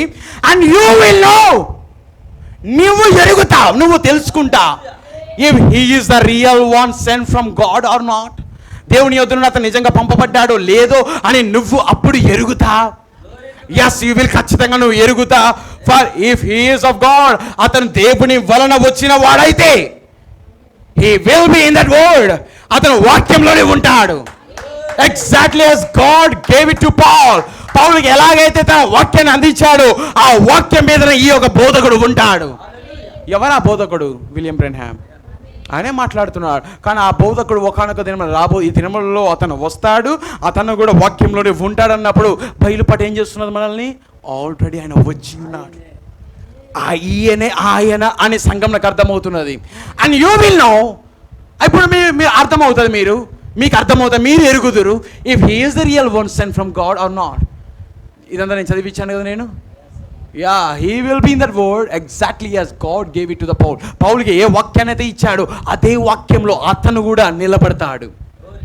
He won't deviate from that word for a moment. ఒక్క క్షణము కూడా ఆ వాక్యం నుండి అతను ఎన్నడూ తప్పిపోడు, డీవియేట్ అవ్వడు, పక్కకి వెళ్ళాడు. Not by one iota. ఒక చిన్న విషయంలో, ఒక చిన్న పొల్లు విషయం, ఒక చిన్న ఫుల్ స్టాప్ విషయంలో కూడా అతను తప్పిపోడు. సంపూర్ణంగా వాక్యం మీద అతను నిలబడతాడు. దేంతో పోల్చాడు ఆయన? పౌలు ఆ సంఘకాలను పోల్చి ఆ తర్వాత ఈ సంఘకాలానికి వచ్చి ఆయన బోధిస్తున్నాడు. మీకు అర్థమవుతున్నదా? ఆ సంఘం ఎలా నిలబడినది? వాక్యము ద్వారానే ఆ సంఘం నిలబడినది. వాక్యము ద్వారానే అపోస్తులు అని కానివారు, అపోస్తులు కానివారు తమ అపోస్తులమని చెప్పుకునే వాళ్ళు వచ్చినప్పుడు వాళ్ళు ఉన్న వాక్యము పరీక్షించి నువ్వు అపోస్తులువు కాదు, వాక్యం పౌలు చెప్పినట్లు నువ్వు బోధించడం లేదు అని దాన్ని గుర్తించి దాన్ని వ్యతిరేకించారు, దాన్ని ద్వేషించారు, పక్కన పెట్టారు. రామాకణ సంఘంలోకి మీరు దాన్ని దేవుడు చూస్తున్నాడు. ఆ సంఘంలో ఉన్న వారిని దేవుడు చూస్తున్నాడు. నేను ఎక్కువ సమయము నేను సగం మాత్రమే ఇందులో తీసుకుంటాను. నేను చివరి మరొక భాగాన్ని నేను రేపు వారం తీసుకుంటాను. నేను ఇక్కడ చాలా కొన్ని ఈ యొక్క విషయము మీకు అర్థం అవ్వాలి. మీరు సంఘం ఎలాగుండాలి, వారిని పరీక్షించి వారు అబద్ధికులని కనుగొంటి వనియు నీవు సహనము కలిగి నా నామము నిమిత్తము భారము భరించి అలయలేదని నేను ఎరుగుదును. వారు అలాగూ నిలబడ్డారు. వాళ్ళు యేసుక్రీస్తు నామము ఎఫెసీ సంఘ కాలంలో ఉనింది. యేసుక్రీస్తు నామంలోనే వారి బ్యాప్టిజం పొందుకున్నారు. ఆ తర్వాత స్ఫూర్ణ సంఘ కాలంలో ఆ నామం అలానే ఉనింది, వారు కూడా యేసుక్రీస్తు నామంలోనే బ్యాప్టిజం పొందుకున్నారు. ఆ తర్వాత పెర్గమా సంఘ కాలానికి వచ్చినప్పుడు ఆ నామం అలానే ఉనింది, వారు కూడా యేసుక్రీస్తు నామంలో బ్యాప్టిజం పొందుకున్నారు. కానీ తుయతైర సంఘ కాలానికి వచ్చినప్పుడు ఆ నామము భూమిలో పడి చనిపోయింది. కంప్లీట్గా ఆ సువార్త నాశనం అయిపోయినది. యేసుక్రీస్తు నామములో బ్యాప్టిజం అనేది నాశనం అయిపోయినది. కానీ తండ్రి కుమార పరిశుద్ధాత్మ అనే బ్యాప్టిజము లూథర్ ద్వారా మళ్ళీ అది ఆ సంఘంలో అలా స్లిప్ అయి వచ్చింది. వింటున్నారా? లూథర్ కాలంలో యేసుక్రీస్తు నామములో బ్యాప్టిజం లేదు. వెస్లీ కాలంలో యేసుక్రీస్తు నామములో బ్యాప్టిజం లేదు. లూథర్ లవోదిక సంఘకాలానికి వచ్చినప్పుడు ఆ యొక్క చీకటి కాలంలో పడిపోయిన సువార్త మళ్ళీ పునరుద్ధరించబడినది. యేసుక్రీస్తు నామం మళ్ళీ పునరుద్ధరించబడినది. మీకు అర్థమైనది ఏం మాట్లాడుతున్నాను? లూథర్ కాలంలో, ఆ యొక్క వెస్లీ కాలంలో ఆ నామం చనిపోయింది. అక్కడ ఏమాత్రం కూడా నిజమైన సువార్త లేదు. అక్కడ లూథర్ వచ్చిన వర్తమానం ఒకటే, నీతిమంతుడు విశ్వాసం మూలంగా జీవించును. అది తప్ప అదొకటే అక్కడ పునరుద్ధరించబడింది. కొంచెం యేసుక్రీస్తు నామం కాదు, ఆ యొక్క ఏ ఒక సిద్ధాంతం అక్కడ పునరుద్ధరించబడలేదు. కేవలం నీతిమంతుడు విశ్వాస మూలంగా జీవించును. ఏ మనుష్యుని బట్టి ఏ ఒక్కరు జీవించలేరని అతను నిలబడ్డాడు. ఆ తర్వాత వెస్లీ కూడా అలానే నిలబడ్డాడు తన తర్వాత వర్తమానంలో. ఆ తర్వాత లవోదిక సంఘకాలంకి వచ్చినప్పుడు పడిపోయిన నామము మళ్ళీ పునరుద్ధరించబడింది. ఎఫ్ఎస్సిలో యేసుక్రీస్తు నామములో బ్యాప్టిజం పొందుకున్నారు. స్ఫూర్ణ, పెర్గమ ఆ 3 సంఘాలు యేసుక్రీస్తు నామములో బ్యాప్టిజం పొందుకున్నారు. ఆ తర్వాత తుయతైరలో కూడా ఆ చీకటి కాలంలో ఆ సువార్త నాశనం అయిపోయింది, కంప్లీట్గా నాశనం అయిపోయినది. ఆ తర్వాత లూథర్, వెస్లీలో ఆ నామం లేకుండా వెళ్ళిపోయినది. కానీ ఈ కాలంలో మళ్ళీ ఆ నామం పునరుద్ధరించబడినది. నీవు సహనమును కలిగి నా నామము నిమిత్తము భారము భరించి అలయలేదనియు నేను ఎరుగుదును. అయినను మొదట నీకుండిన ప్రేమను నీవు వదిలితివని నేను నీ మీద తప్పు ఒకటి మోపవలసి ఉన్నది. పొగిడినవాడు ఆయనే, ఈరోజు తప్పుపడుతున్నవాడు ఆయనే. ఆయన ఏం చెప్తున్నాడు ఇక్కడ? మొదట నీకున్న ప్రేమను నువ్వు మిస్ అయిపోయావు, నీవు తప్పిపోయా. ఎఫ్ఎస్సి అనగా అర్థము రిలాక్స్. రిలాక్స్ అనగా విశ్రాంతి తీసుకునుట. ఆ తర్వాత బ్యాక్ స్లీడన్, వెనక్కి జారుట అని అర్థము. వింటున్నారా? వెనక్కి స్లిప్ అవ్వడం, ఉన్న స్థితిలో నుండి కొంచెం వెనక్కి జారడము. ఎఫ్ఎస్సి సంఘ కాలము మొదటి స్థితి, మొదటి ప్రేమ నుండి సంఘము కొంచెం స్లిప్ అయ్యి వెనక్కి వచ్చినది. మొదటి ప్రేమను నువ్వు వదిలిపెట్టా, మొదటి ప్రేమ నుండి నువ్వు వెనక్కి జారి పడిపోయా. మొదటి ప్రేమ అది అపోస్తుల యొక్క ప్రేమ, అనగా పెంతెకోస్తులో ఉన్న ప్రేమ. ఆ ప్రేమలో నుండి కొంచెము వెనక్కి జారింది సంఘము. దాని అర్థం ఏంటి? ఏమీ లేదు. వారు నిజమైన వర్తమానాన్ని కలిగి ఉన్నారు, నిజంగా క్రీస్తు కొరకు నిలబడుతున్నారు, అన్ని కరెక్ట్గా వాక్యం కొరకు నిలబడుతున్నారు, ప్రతిదీ చేస్తున్నారు. కానీ కొంత వారు ఏం చేస్తున్నారంటే ఆ యొక్క సంఘంలో ఏం మొదలైందంటే ఫార్మల్ అనగా కొంచెం చల్లబడము. చల్లబడడం అనగా ఆత్మ కొంచెం తగ్గిపోవడము, ఆత్మ లేకపోవడము.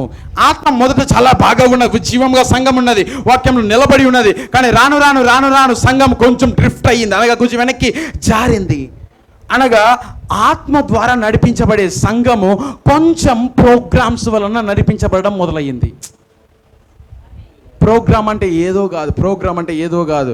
అందరూ తప్పట్లు కొట్టండి, అది ప్రోగ్రామ్. కానీ ఆత్మ ద్వారా వచ్చే క్లాప్స్ వేరు, చెప్పకుండా వచ్చే క్లాప్స్ ఆత్మ సంబంధంగా వచ్చే, ఆత్మ పనిచేయుట ద్వారా వచ్చే ఆ యొక్క క్లాప్స్ అవి. సంఘము ఎగురుట, సంఘము ఉజ్జీవంగా లేచి గంతులు వేయుట, అది అందరూ లేచి గంతులు వేయండి, అది ప్రోగ్రామ్.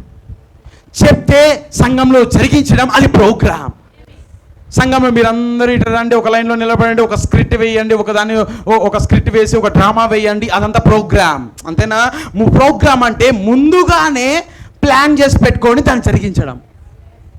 కానీ పరిశుద్ధాత్మ సంఘము అలా ఉండదు, ప్లానింగ్ ఏముండదు. ఇక్కడ ఆత్మ ఎలా సంఘంలో దిగి వస్తే వారు ఎలా ఆత్మ చేత నడిపించబడితే అలా వెళ్తారు వాళ్ళు.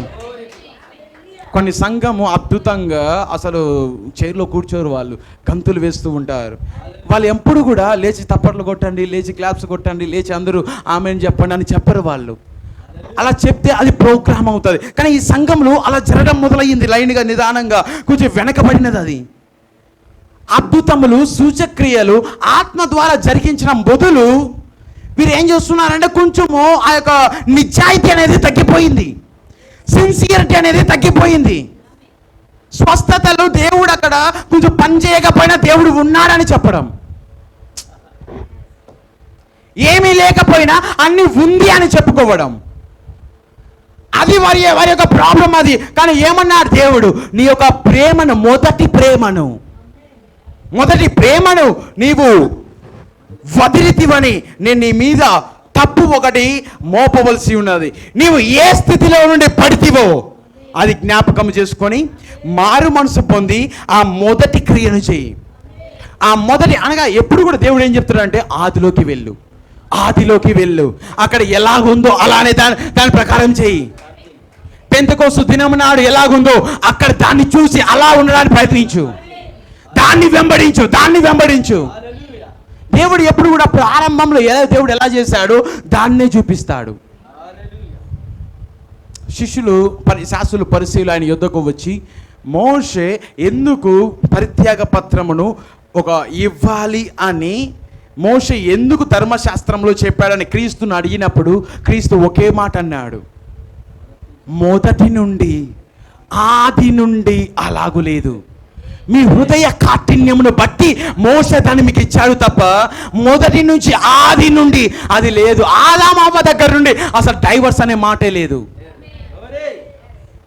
ఎవరైనా ఒక సేవకుడు డైవర్స్ గురించి ఎత్తాడు అంటే ఆ బద్ధ బోధకుడు. డైవర్స్ అనే మాట అతని యుద్ధ నుండి రాకూడదు. ఎంతనా ఉండి డైవర్స్ దగ్గరకు వచ్చినప్పుడు అది నా పని కాదు, నేను డైవర్స్ ఇవ్వను. నేను ఎందుకు దేవుడు అవ్వ ఆదామును చేసినప్పుడు వారు ఏకపరచబడినప్పుడు ప్రభువు ఏకపరిచాడు, ఏ మనుషుడు వారిని వేరు చేయలేడన్నాడు. ఎన్నడూ వారి వేరు మరణం వరకు వారు కలిసి ఉండాల్సిందే. నేను ఒక గొప్ప మాట విన్నాను. నేను మేబీ ఆశీష్ లాల్ గారు నేను మాట్లాడేటప్పుడు నేను ఈ యొక్క మాటను విన్నాను. నేను అద్భుతమైన మాట ఇది. నేను సంఘం నేను బోధించాలి, ఇది ఇంపార్టెంట్. ఏమన్నాడంటే ఆయన, వ్యభిచార విషయంలో తప్ప మరి ఏ విషయంలోనూ స్త్రీని విడనాడకూడదు. అంతేనా? వ్యభిచార విషయంలో తప్ప మరి ఏ ఒక్క స్త్రీని కానీ విడనాడకూడదు, డైవర్స్ ఇవ్వకూడదు అని బైబిల్లో ఉంది. అంతేనా? కానీ కానీ కానీ ఆది నుండి అలా లేదు. వినండి, అవ్వ ఆదాము ఇద్దరున్నారా? కానీ అక్కడ అవ్వ వ్యభిచారం చేసింది. ఇప్పుడు ఆదాము వదిలిపెట్టాలనా లేదా? మీకు అర్థమైనా నేను మాట్లాడుతున్నాను. అవ్వ వ్యభిచారం చేసినప్పుడు ఆదాము ఏం చేయాలి? డైవర్స్ ఇచ్చి పంపించేయాలి. కానీ ఆదాము డైవర్స్ ఇవ్వలేదు. ఆది నుండి అసలు డైవర్స్ అనే మాట లేదు. వ్యభిచార సంబంధ సమయంలో అయినా కూడా ఆది నుండి అలాగూ లేదు. దేవుడు ఎప్పుడు కూడా ఎక్కడికి పాయింట్అవుట్ చేస్తాడంటే మొదట్లోకి పాయింట్అవుట్ చేస్తాడు. అక్కడ ఎలా జరిగిందో చూడు, దాన్ని గమనించు, ఆదిలోకి వెళ్ళమని చెప్తాడు. ఈరోజు కూడా అంతే, దేవుడు అదే చెప్తున్నాడు. మొదటి పెంతెకోస్తు యొక్క ప్రేమను వదిలిపెట్టా, అక్కడ తిరిగి వెళ్ళు. నీవు మొదటి క్రియను చేయము. అట్లు చేసి నీవు మారు మనసు పొందితేనే సరి, లేని ఎడల నేను నీ యొద్దకు వచ్చి నీ దీప స్తంభమును దాని చోట నుండి తీసివేతును. పెంతెకోస్తు యొద్దకు వెళ్ళు. పెంతెకోస్తులో ఏం జరిగిందో దాని స్థితికి వెళ్ళు. సంఘము నిదానముగా ఎలాగైపోయింది తెలుసా? ఫార్మా అనగా పరిశుద్ధాత్మ ఒక లేని సంఘముగా ఆరాధన జరగడం ఎఫ్ఎస్లో మొదలయ్యింది. సంఘంలో స్త్రీలు ఎలా పడితే అలా ప్రవర్తించడం మొదలుపెట్టారు, ఎలా పడితే అలా హెయిర్ కట్ చేయడం మొదలుపెట్టారు, ఎలా పడితే అలా పురుషులు వారి డ్రెస్ విధానం వేయడం మొదలుపెట్టారు. సంఘంలో నిదానముగా లోక సంబంధమైన క్రియల ద్వారా ఆకర్షించబడి అదే పద్ధతి అదే విధానాలను సంఘంలో కూడా జరిగిస్తున్నారు. అది బ్యాక్ స్లైడ్ అండ్ వెనక్కి జారుట. సంఘము ఏమంటున్నారు? దేవుడు ఆ స్థితిలో నుండి నువ్వు రాకపోతే, ఆ స్థితిలో నుండి బయటికి రాకపోతే, మొదటికి వెళ్ళకపోతే జాగ్రత్త, మారు మనసు పొందితేనే సరి. లేకపోతే సంఘంలో హెచ్చరిక ఏం చేస్తున్నాడు తెలుసా? ఆ దీప స్తంభం నీ యొద్ద ఉండకుండా బయటికి పెరిగేస్తాను నేను. మీకు అర్థమైన నేను మాట్లాడుతున్నాను. నేను కొంచెం డ్రైగానే, నేను కొంచెం ఉపద్ఘాతనే మాట్లాడుతున్నాను. వచ్చే వారం నేను నికోలైతుల క్రియ గురించి నేను మాట్లాడుతాను. నేను నికోలైతుల క్రియల గురించి, ఆ తర్వాత వాగ్దానం గురించి. నేను ఇప్పుడు ఏం మాట్లాడుతున్నాను? నేను ఎప్పుడైతే సంఘము తన తప్పును ఎరిగి, తన పొరపాటును ఎరిగి సరి చేసుకుంటే సరి. ఈయన ఎవరండి బోధించేదానికి? ఈయన ఎవరండి బోధించేదానికి? కొంతమంది ప్రవక్తనే అన్నాడు తన సంఘముతో. మేము చెప్పినట్లు కరెక్ట్గా పాస్టర్ వింటే సరి. వింటున్నాను, చెప్పండి, ప్రవక్త అంటున్నాడు. కొంతమంది ప్రజలు ఇలాగుంటారంట, మాకు కానీ వ్యతిరేకంగా ఏదైనా మాట్లాడితే పాస్టర్ని బయటికి దూసేస్తాం. అలానే చాలామంది అనుకుంటున్నారు, ప్రవక్త అంటున్నాడు. పాస్టర్ కరెక్ట్ కాదండి. మనమందరం ఒకటైపోయి మనం సపరేట్ అయిపోయి ఒక సంఘాన్ని పెట్టుకుందాం మనం. ఎందుకు? పాస్టర్ కరెక్ట్గా మాట్లాడుతున్నాడు, పాస్టర్ సీరియస్గా మాట్లాడుతున్నాడు, ఉన్నట్టుగా చెప్తున్నాడు. కానీ ప్రవక్త అన్నాడు, నువ్వు అతన్ని పంపక మునిపే దేవుడు అతన్ని తీసేస్తాడు. నువ్వు అతన్ని తిరస్కరించక మునిపే దేవుడు అతన్ని తీసి మరొక చోట పెడతాడు. రాళ్ళు వింటే అతని వర్తమానం అన్నాడు ప్రవక్త. మీరు వింటున్నారా? ఆ యొక్క వర్తమానం మీరు చదివినట్లయితే అదే అర్థమవుతుంది మీకు. దీపస్తంభము అది వెలుగునిచ్చే దీపస్తంభం, అది సంఘమునకు వెలుగిచ్చే దీపస్తంభం. అది ఆ దీపస్తంభము ఒక సేవకునికి సాదృశ్యం అన్నాడు ప్రవక్త. ఎప్పుడైతే ఒక సంఘం ఒక సేవకునికి లోబడదో దేవుడు ఆ దీపస్తంభాన్ని తీసివేస్తానన్నాడు. ఎవరు వింటారో వారి యొద్దకు నా సేవకుని నేను పంపిస్తాను. నేను అక్కడ పెట్టి నేను రాళ్ళ చేత వర్తమానం వినిపించేటట్టు చేస్తాను నేను. మీకు అర్థమవుతున్నదా? ఎలాంటి మాటలు ఇవన్నీ కూడా మీకు తెలుసా? నిజంగా బ్రెన్హామ్ టాబర్నకల్లో ఎప్పుడు కూడా నెవిల్ గారిని ఇష్టపడేవారు కాదు. నిజమండి. ఎప్పుడు కూడా ప్రవక్త ఉంటే మేలు, ప్రవక్తనే బాగా బోధిస్తాడు. ప్రతి ఆదివారం ఈయనే వస్తాడు. ఎవరు? బ్రదర్ నెవిల్ ఎప్పుడు ఈయన వచ్చి బోధిస్తాడు. ఈయన అసలు పాస్టర్గానే లేకపోతే బాగుంటుందిగా. ఈయన పాస్టర్గానే లేకుండా ఒక ప్రవక్తనే ఒక పాస్టర్ అయిపోతే ఇక్కడ ఆదివారం చూసుకుంటాడు, మిగిలిన టైంలో ఆయన బయట వెళ్ళి సువార్త బోధిస్తాడు. అని సంఘం అంతయు కూడా అలాంటి పాలు తాగే సంఘం అది. కానీ ఎప్పుడు ప్రవక్త బలిపీఠం యొద్దకు వచ్చిన సహోదరు నెవిల్ గురించి బాగా మాట్లాడేవాడు. నా చిన్నప్పటి నుండి నేను ఆయన చూస్తున్నా, నేను ఆయన్ని గమనిస్తూనే ఉన్నా. చాలా మంచివాడు, చాలా దైవభక్తి కలిగిన వాడు. ఈ వర్తమానం వెళ్ళిన వెంటనే అతను అంగీకరించాడు దాన్ని. ఈ వర్తమానం కోసం ఇన్నాళ్ళుగా నిలబడ్డాడు.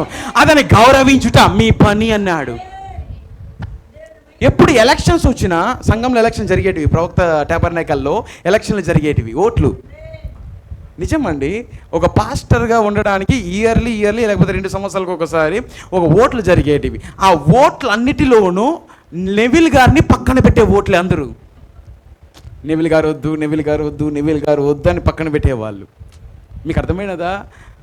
ఇతను ఒక సామాన్యంగా సింపుల్గా ఆయన బోధిస్తాడు. ఆయన ప్రవక్త బోధిస్తే చాలా బాగుంటుంది అన్నట్లు ఆయన్ని ఓట్లు వేసి అతన్ని పక్కన పెట్టేవాళ్ళు. కానీ ప్రవక్త ఎప్పుడూ నెవిల్ గారిని పైకెత్తేవాడు. ఎప్పుడు సంఘంలో పైకెత్తేవాడు నెవిల్ గారు.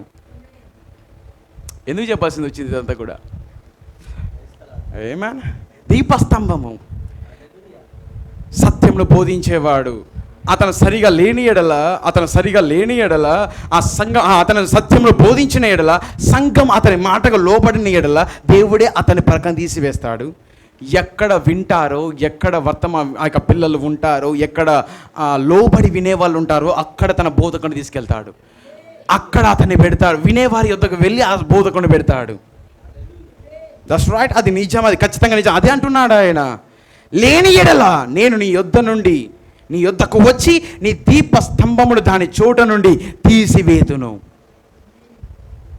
ఇక్కడితో నేను ముగిస్తున్నాను దీన్ని. మీకు అర్థమైనదా? నేను ఎక్కువసేపు ఈరోజు తీసుకోవడం లేదు. నేను కొద్ది విషయం, కొన్ని చాలా ఇంపార్టెంట్, ఇవి చాలా ప్రాముఖ్యమై ఉన్నది. మీ అందరికి అర్థమవుతున్నది ఏం మాట్లాడుతున్నాను? మొదటి ప్రేమ, మొదటి క్రియలను దాన్ని చెయ్యము, అది పెంతెకొస్తై ఉన్నది. ఆ తర్వాత అట్లు చేసి మారు మనసు పొందితేనే సరి. లేని ఎడల నేను నీ యొద్దకు వచ్చి నీ దీపస్తంభం దాని చోటు నుండి తీసివేస్తాను. నీ యొక్క బోధకుని దాని యొద్ద నుండి నేను తీసివేస్తాను. నేను ఎంతమందికి అర్థమైనది? చాలా త్వరగా నేను ముగిస్తున్నాను ఈ వారం. నేను FSC సంఘంలో ఉన్న దూతకు ఇలాగ వ్రాయము. ఒక చిన్న కోడ్ నేను చదివి నేను ముగిస్తాను. నేను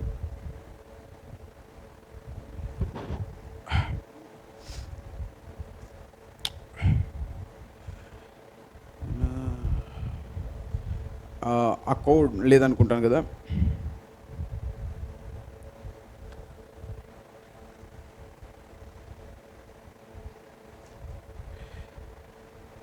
ఎంతమంది ఇక్కడే ఉన్నారు? ఆమేన్.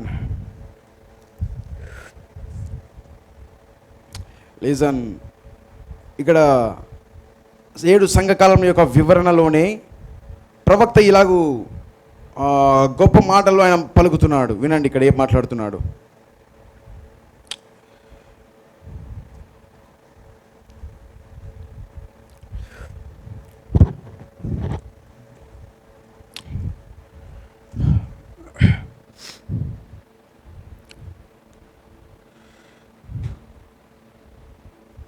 The revival.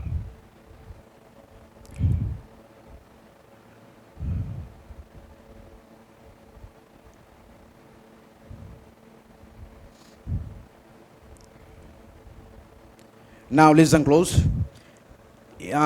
దేవుని యొక్క వార్నింగ్ అనే హెచ్చరిక అనే దానికంటే పైన ప్రవక్త ఇలాగ మాట్లాడుతున్నాడు. But as usual people don't heed God's warning.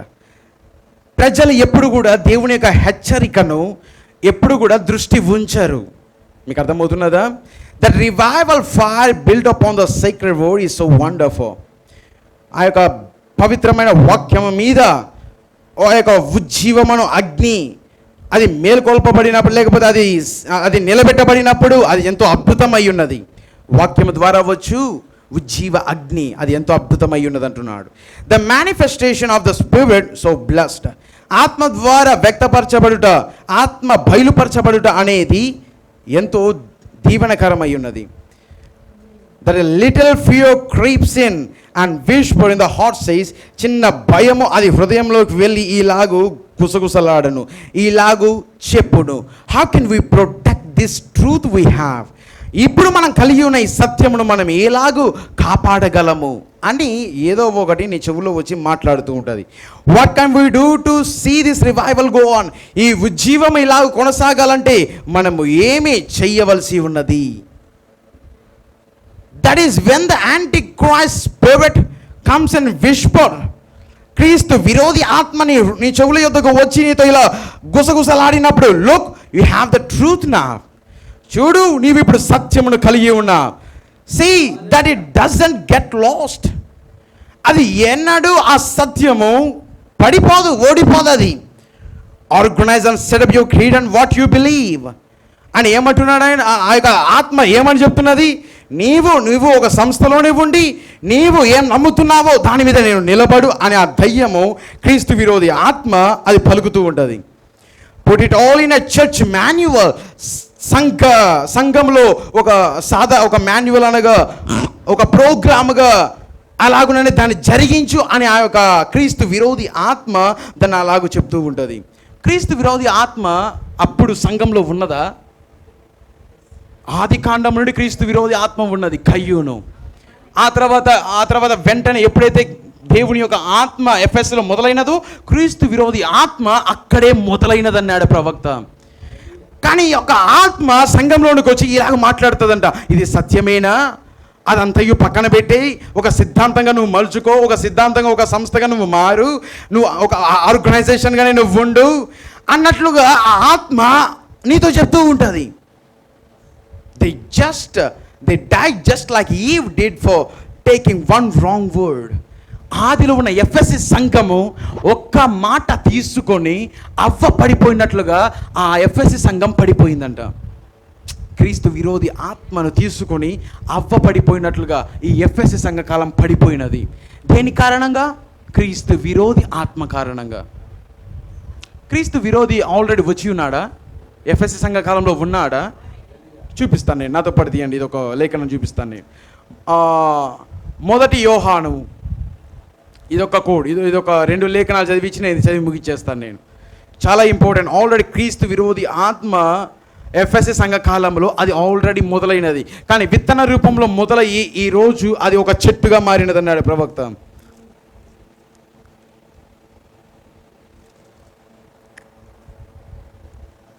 యోహాను 4వ అధ్యాయము 1 యోహాను తీసారా? 1 యోహాను 4వ అధ్యాయము 1-4 వచనాలు. ఈ యోహాను ఎఫెసు సంఘ కాలానికి పాస్టరేనా? ఇక్కడ ఉన్న యోహాను, ఈ యోహాను రాస్తున్న ఈ యొక్క పత్రిక ఎఫెసు సంఘానికి పాస్టర్ అయినా. దాన్ని చూచి ఇప్పుడు మాట్లాడుతున్నాడు. చూడండి, ప్రియులారా, వింటున్నారా? అనేకులైన అబద్ధ ప్రవక్తలు లోకంలోనికి బయలు వెళ్ళి ఉన్నారు. ఆల్రెడీ అబద్ధ ప్రవక్తలు వచ్చారు. ఓ మా వింటున్నారు? యోహాను దాన్ని చూచి మాట్లాడుతున్నాడు. గనుక ప్రతి ఆత్మను నమ్మక, ఎఫెసు సంఘకాలం అలానే చేసింది. ఏ ఆత్మను నమ్మలేదు వాళ్ళు. ప్రతి ఆత్మను నమ్మక ఆయా ఆత్మలు దేవుని సంబంధమైనవో కావో పరీక్షించుడి. నిజమేనా? అదేనా జరుగుతుంది అక్కడ? 2వ వచనం, యేసుక్రీస్తు శరీరధారి అయి వచ్చెనని ఏ ఆత్మ ఒప్పుకొనునో అది దేవుని సంబంధమైనది. ఏ ఆత్మ యేసును ఒప్పుకొనదో అది దేవుని సంబంధమైనది కాదు. దీనిని బట్టి దేవుని ఆత్మను మీరు ఎరుగుదురు. ఏమని చెప్తున్నారు? దేవుని ఆత్మ వాక్యమునే మాట్లాడుతుంది, వాక్యమునే ఒప్పుకుంటుంది. వాక్యమును తప్ప మరి ఏది ఒప్పుకోదు. అదే నిజమైన ఆత్మ, దేవుని ఆత్మ. కింద అంటున్నారు చూడండి, క్రీస్తు విరోధి ఆత్మ వచ్చునని మీరు విన్న సంగతి ఇదే. ఇది వరకే అది లోకంలో ఉన్నది. ఆల్రెడీ క్రీస్తు విరోధి ఆత్మ వచ్చి ఉన్నదన్నాడు, ఆల్రెడీ ఉన్నదన్నాడు. ఎలా? అబద్ధ అపోస్తులు కాకయే అపోస్తులని చెప్పుకొనుచు సంఘంలోకి దూరుతున్నారు. ఏ సంఘం కాలం? 53వ సంవత్సరం నుండి 170వ సంవత్సరం మధ్యలో ఈ అబద్ధ ప్రవక్తలు వాక్యం కాని దాన్ని తీసుకుని వచ్చి సంఘంలోకి వచ్చారు. వారిని ఏమంటున్నాడు ఈయన? అబద్ధ క్రీస్తు విరోధి ఆత్మ. ఇది వరకే అది లోకంలో ఉన్నది. చిన్నపిల్లలారా, మీరు దేవుని సంబంధులు. మీలో ఉన్నవాడు లోకంలో ఉన్నవాడిని కంటే గొప్పవాడు కనుక మీరు వారిని జయించి ఉన్నారు. దీని అర్థం ఏంటి? ఆల్రెడీ క్రీస్తు విరోధి ఆత్మ రేపు భవిష్యత్తులో వచ్చేది కాదు. ఆల్రెడీ క్రీస్తు విరోధి ఆత్మ విత్తన రూపంలో ఎఫెసు సంఘకాలంలో నాటబడింది. కానీ అది ప్రవక్త అన్నాడు, రాను ఈ చివరి కాలానికి పెద్ద వృక్షముగా అది మారి ఆ వృక్షము మీద ఎన్నో పక్షులు గూడు కట్టి ఉంటాయంట. ఆ యొక్క క్రీస్తు విరోధి ఆత్మ, అదే రోమన్ క్యాథలిక్ సంఘము. ఆ సంఘము మీద ఎన్నో బిషప్లు, ఎంతోమంది ఆర్క్ బిషప్లు, ఆ పక్షులన్నీ కూడా అక్కడ చేరి ఉన్నాయి, నివాసం ఉంటున్నాయి. దానికి కావాల్సిన ఆహారం అంతా ఆ చెట్ల నుండి వస్తున్నది, దానికి కావాల్సిన డబ్బు అంతా అక్కడ నుండే తీసుకుంటున్నది. ప్రవక్త క్లియర్గా ఈ సంస్థలన్నీ ఎక్కడి నుండి వచ్చాయో ఈ సంఘ కాలాల్లో వివరించాడు ఆయన. ఈ సంస్థ మొదలయ్యిందే క్రీస్తు విరోధి ఆత్మ విత్తన రూపంలో మొదటి సంఘ కాలంలో ప్రారంభించబడి ఇప్పుడు పెద్ద చెట్టుగా మారి మహా గొప్ప గోపురముగా కట్టబడిందంట. బాబేలు గోపురం తెలుసా? బాబేలు గోపురంలో అవన్నీ కూడా సంస్థలుగా కట్టబడాయి. కానీ దేవుడు పైనుండి చూచాడు, కూల్చివేశాడు, ఆపివేశాడు దాన్ని అంతా కూడా. ఏమన్ మరొక లేఖనాన్ని చదివిస్తాను. యూదా పక్కనే యూదా పత్రిక ఒకే ఒక అధ్యాయం ఉంటుంది, 3వ వచనము.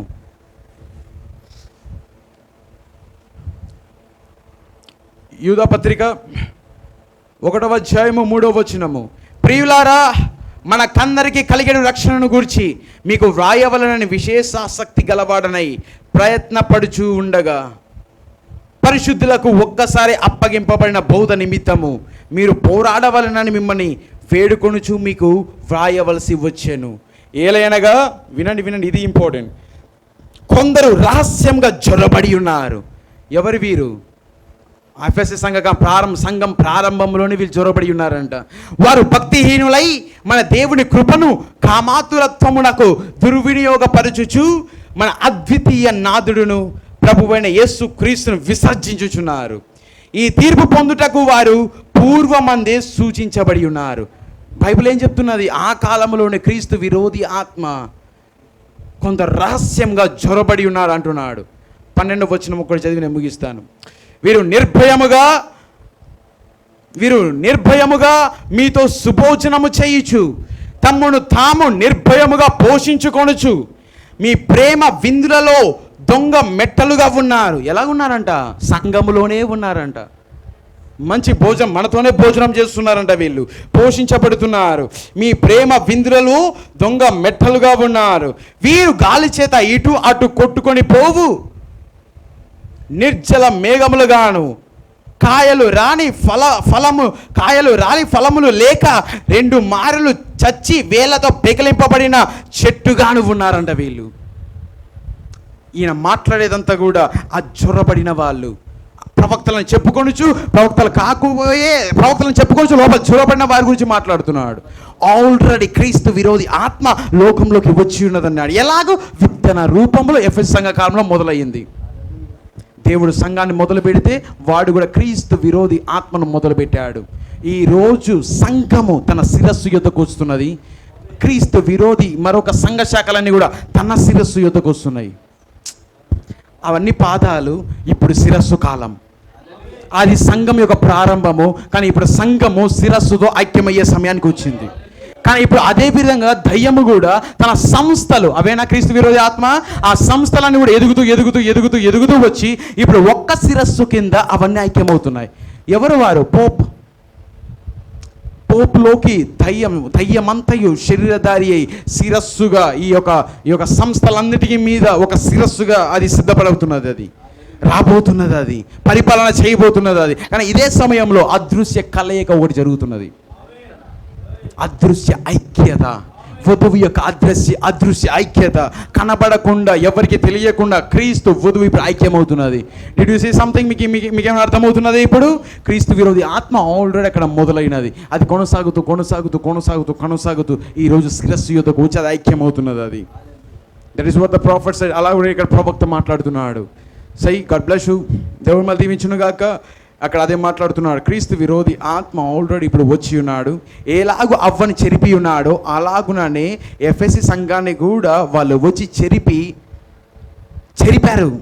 ఆ సంఘము పడిపోయినది. కానీ దేవుడు మరొక సంఘాన్ని చివరి కాలంలో కలిగి ఉన్నాడు. సీ ఆల్ దీస్ థింగ్స్, ఇవన్నీ కూడా ప్రవక్త సంఘకాలంలో మాట్లాడుతున్నాడు. ఎందుకొరకు? ఎరుగుట కొరకు. ఏం జరుగుతున్న చరిత్రలో ఇదంతా కూడా చాలా ఇంపార్టెంట్. మీకు అందరికీ అర్థమైనది ఏం మాట్లాడుతున్నాను? ఎఫెసి సంఘకాలము నేను కొంతవరకు చెప్పి ముగించాను. రేపు వారానికి నేను నికోలాయితుల క్రియలు మరియు జీవ వృక్షం గురించి నేను మాట్లాడబోతున్నాను. దేవుడు మనందరినీ దీవించును గాక. Time is up. God bless you. దేవుడు మన దీవించును గాక. Let's stand together. Alright. God bless you.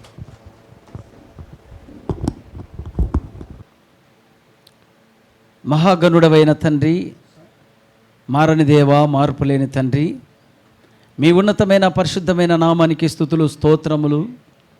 అవును దేవా, ప్రకటన గ్రంథము 1వ అధ్యాయం నుంచి ఓ తండ్రి, మరి ప్రతి కార్యాన్ని మెల్లగా మీరు మాతో మాట్లాడుతున్న దేవుడవు, మెల్లనైన స్వరముతో మాట్లాడుతున్న దేవుడు, మీకు స్తోత్రములు.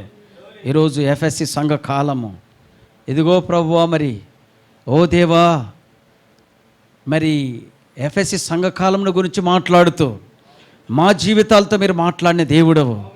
ఇదిగో మేము ఎక్కడ ఎన్నికి జారిపోకుండా తిరిగి మేము ప్రభువా మొదటికి వస్తూ మేము ఆ ఉద్యమంతోనే ముందుకు సాగడానికి మీ కృపా కనికలు ఉంచండి. ఇదిగో మాలోనికి లోకం రాకుండా, ఇదిగో ప్రభువా మాలో ప్రభువా లోక క్రియలు మాలోనికి రాకుండా ప్రతిదాన్ని పరిశుద్ధాత్మ శక్తి ద్వారా మీరే ఛేదించమని సోలో ప్రార్థన చేస్తున్నాం. దేవా, మా క్రియలు ఓ తండ్రి అది నీకు ఇష్టకరంగా ఉండే కృప దయచేయండి. మా జీవితం మీకు ఇష్టకరంగా ఉండే కృప దయచేయండి. ఇదిగో ప్రభువా, మరి నాయన సంఘములో ప్రభువా మీ పరిశుద్ధాత్మను దయచేయండి. సంఘములో నూతన జన్మను దయచేయండి.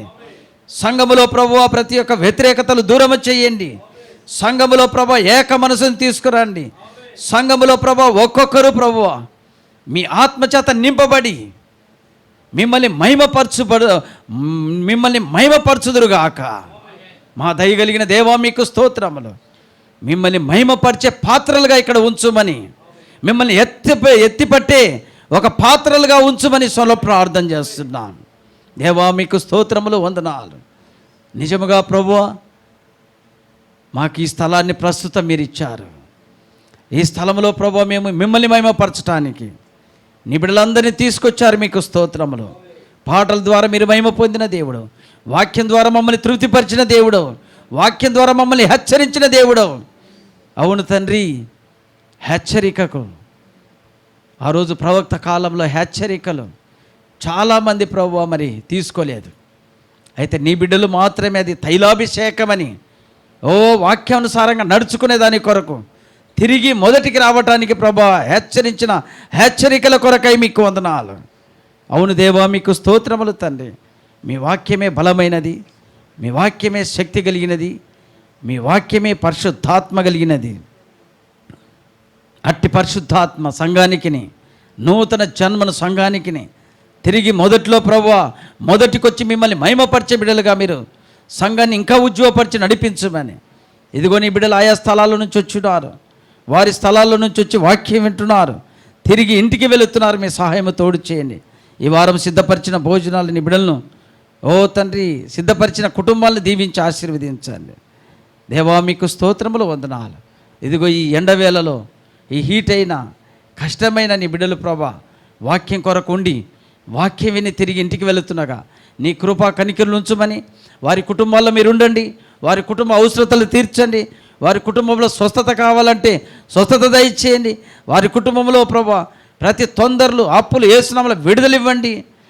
అయ్యా, నీ బిడ్డలకు ప్రభా, నీ బిడ్డలమైన మమ్మల్ందరినీ జ్ఞాపకం చేసుకోమని, మీ యొక్క తండ్రి వాక్యములు మమ్మల్ని అభివృద్ధిపరచమని. ఇదిగో ప్రభా, మేము ఎత్తబాటు సమయం వచ్చినప్పుడు అవతల గట్లుండే కృప దయచేయమని, కుటుంబంలో సంఘములో సంఘ బిడ్డలు అందరినీ మీరు జ్ఞాపకం చేసుకోమని. యేసుక్రీస్తు నామములో మీటింగ్స్ ఉన్నాయి ప్రభువా. ఇదిగో ఒక్కచోటనే కాదు, ఆయా స్థలాల్లో ప్రపంచములో నీ బిడ్డలు ప్రభా పరిగెత్తు వర్తమానాలు ఇస్తూ ఉంటున్నారు. అనేకులు ప్రభా వధువులో ఒక భాగముగా చేరడానికి మీ కృపా కనికరించమని సొంత ప్రార్థన చేస్తూ, ప్రార్థన విన్నపాలు నీ బిడ్డలందరూ ఇచ్చినారు. వారి ప్రార్థన విన్నపాల మీద మీ గాయపడిన హస్తమును పెట్టి సంపూర్ణ విడుదల దయచేయమని సొంత ప్రార్థన చేస్తున్నాం. బలమైన దేవా, మీకు వందనాలు. ఇమ్మట్టుకు ప్రభా ఇంతవరకు జరిగించిన ఆరాధన సర్వీస్ కొరకై మీకు వందనాలు. తిరిగి నీ బిడ్డలు ఇళ్ళకి వెళుతున్నాక మీ కృపా కనికలు ఉంచమని యేసుక్రీస్తు నామములో ప్రార్థిస్తున్నాము. ప్రభువైన యేసుక్రీస్తు కృప అయిన కాపుదల మనకు తోడైండును గాక. ఆమేన్, ఆమేన్, ఆమేన్. God bless you brother.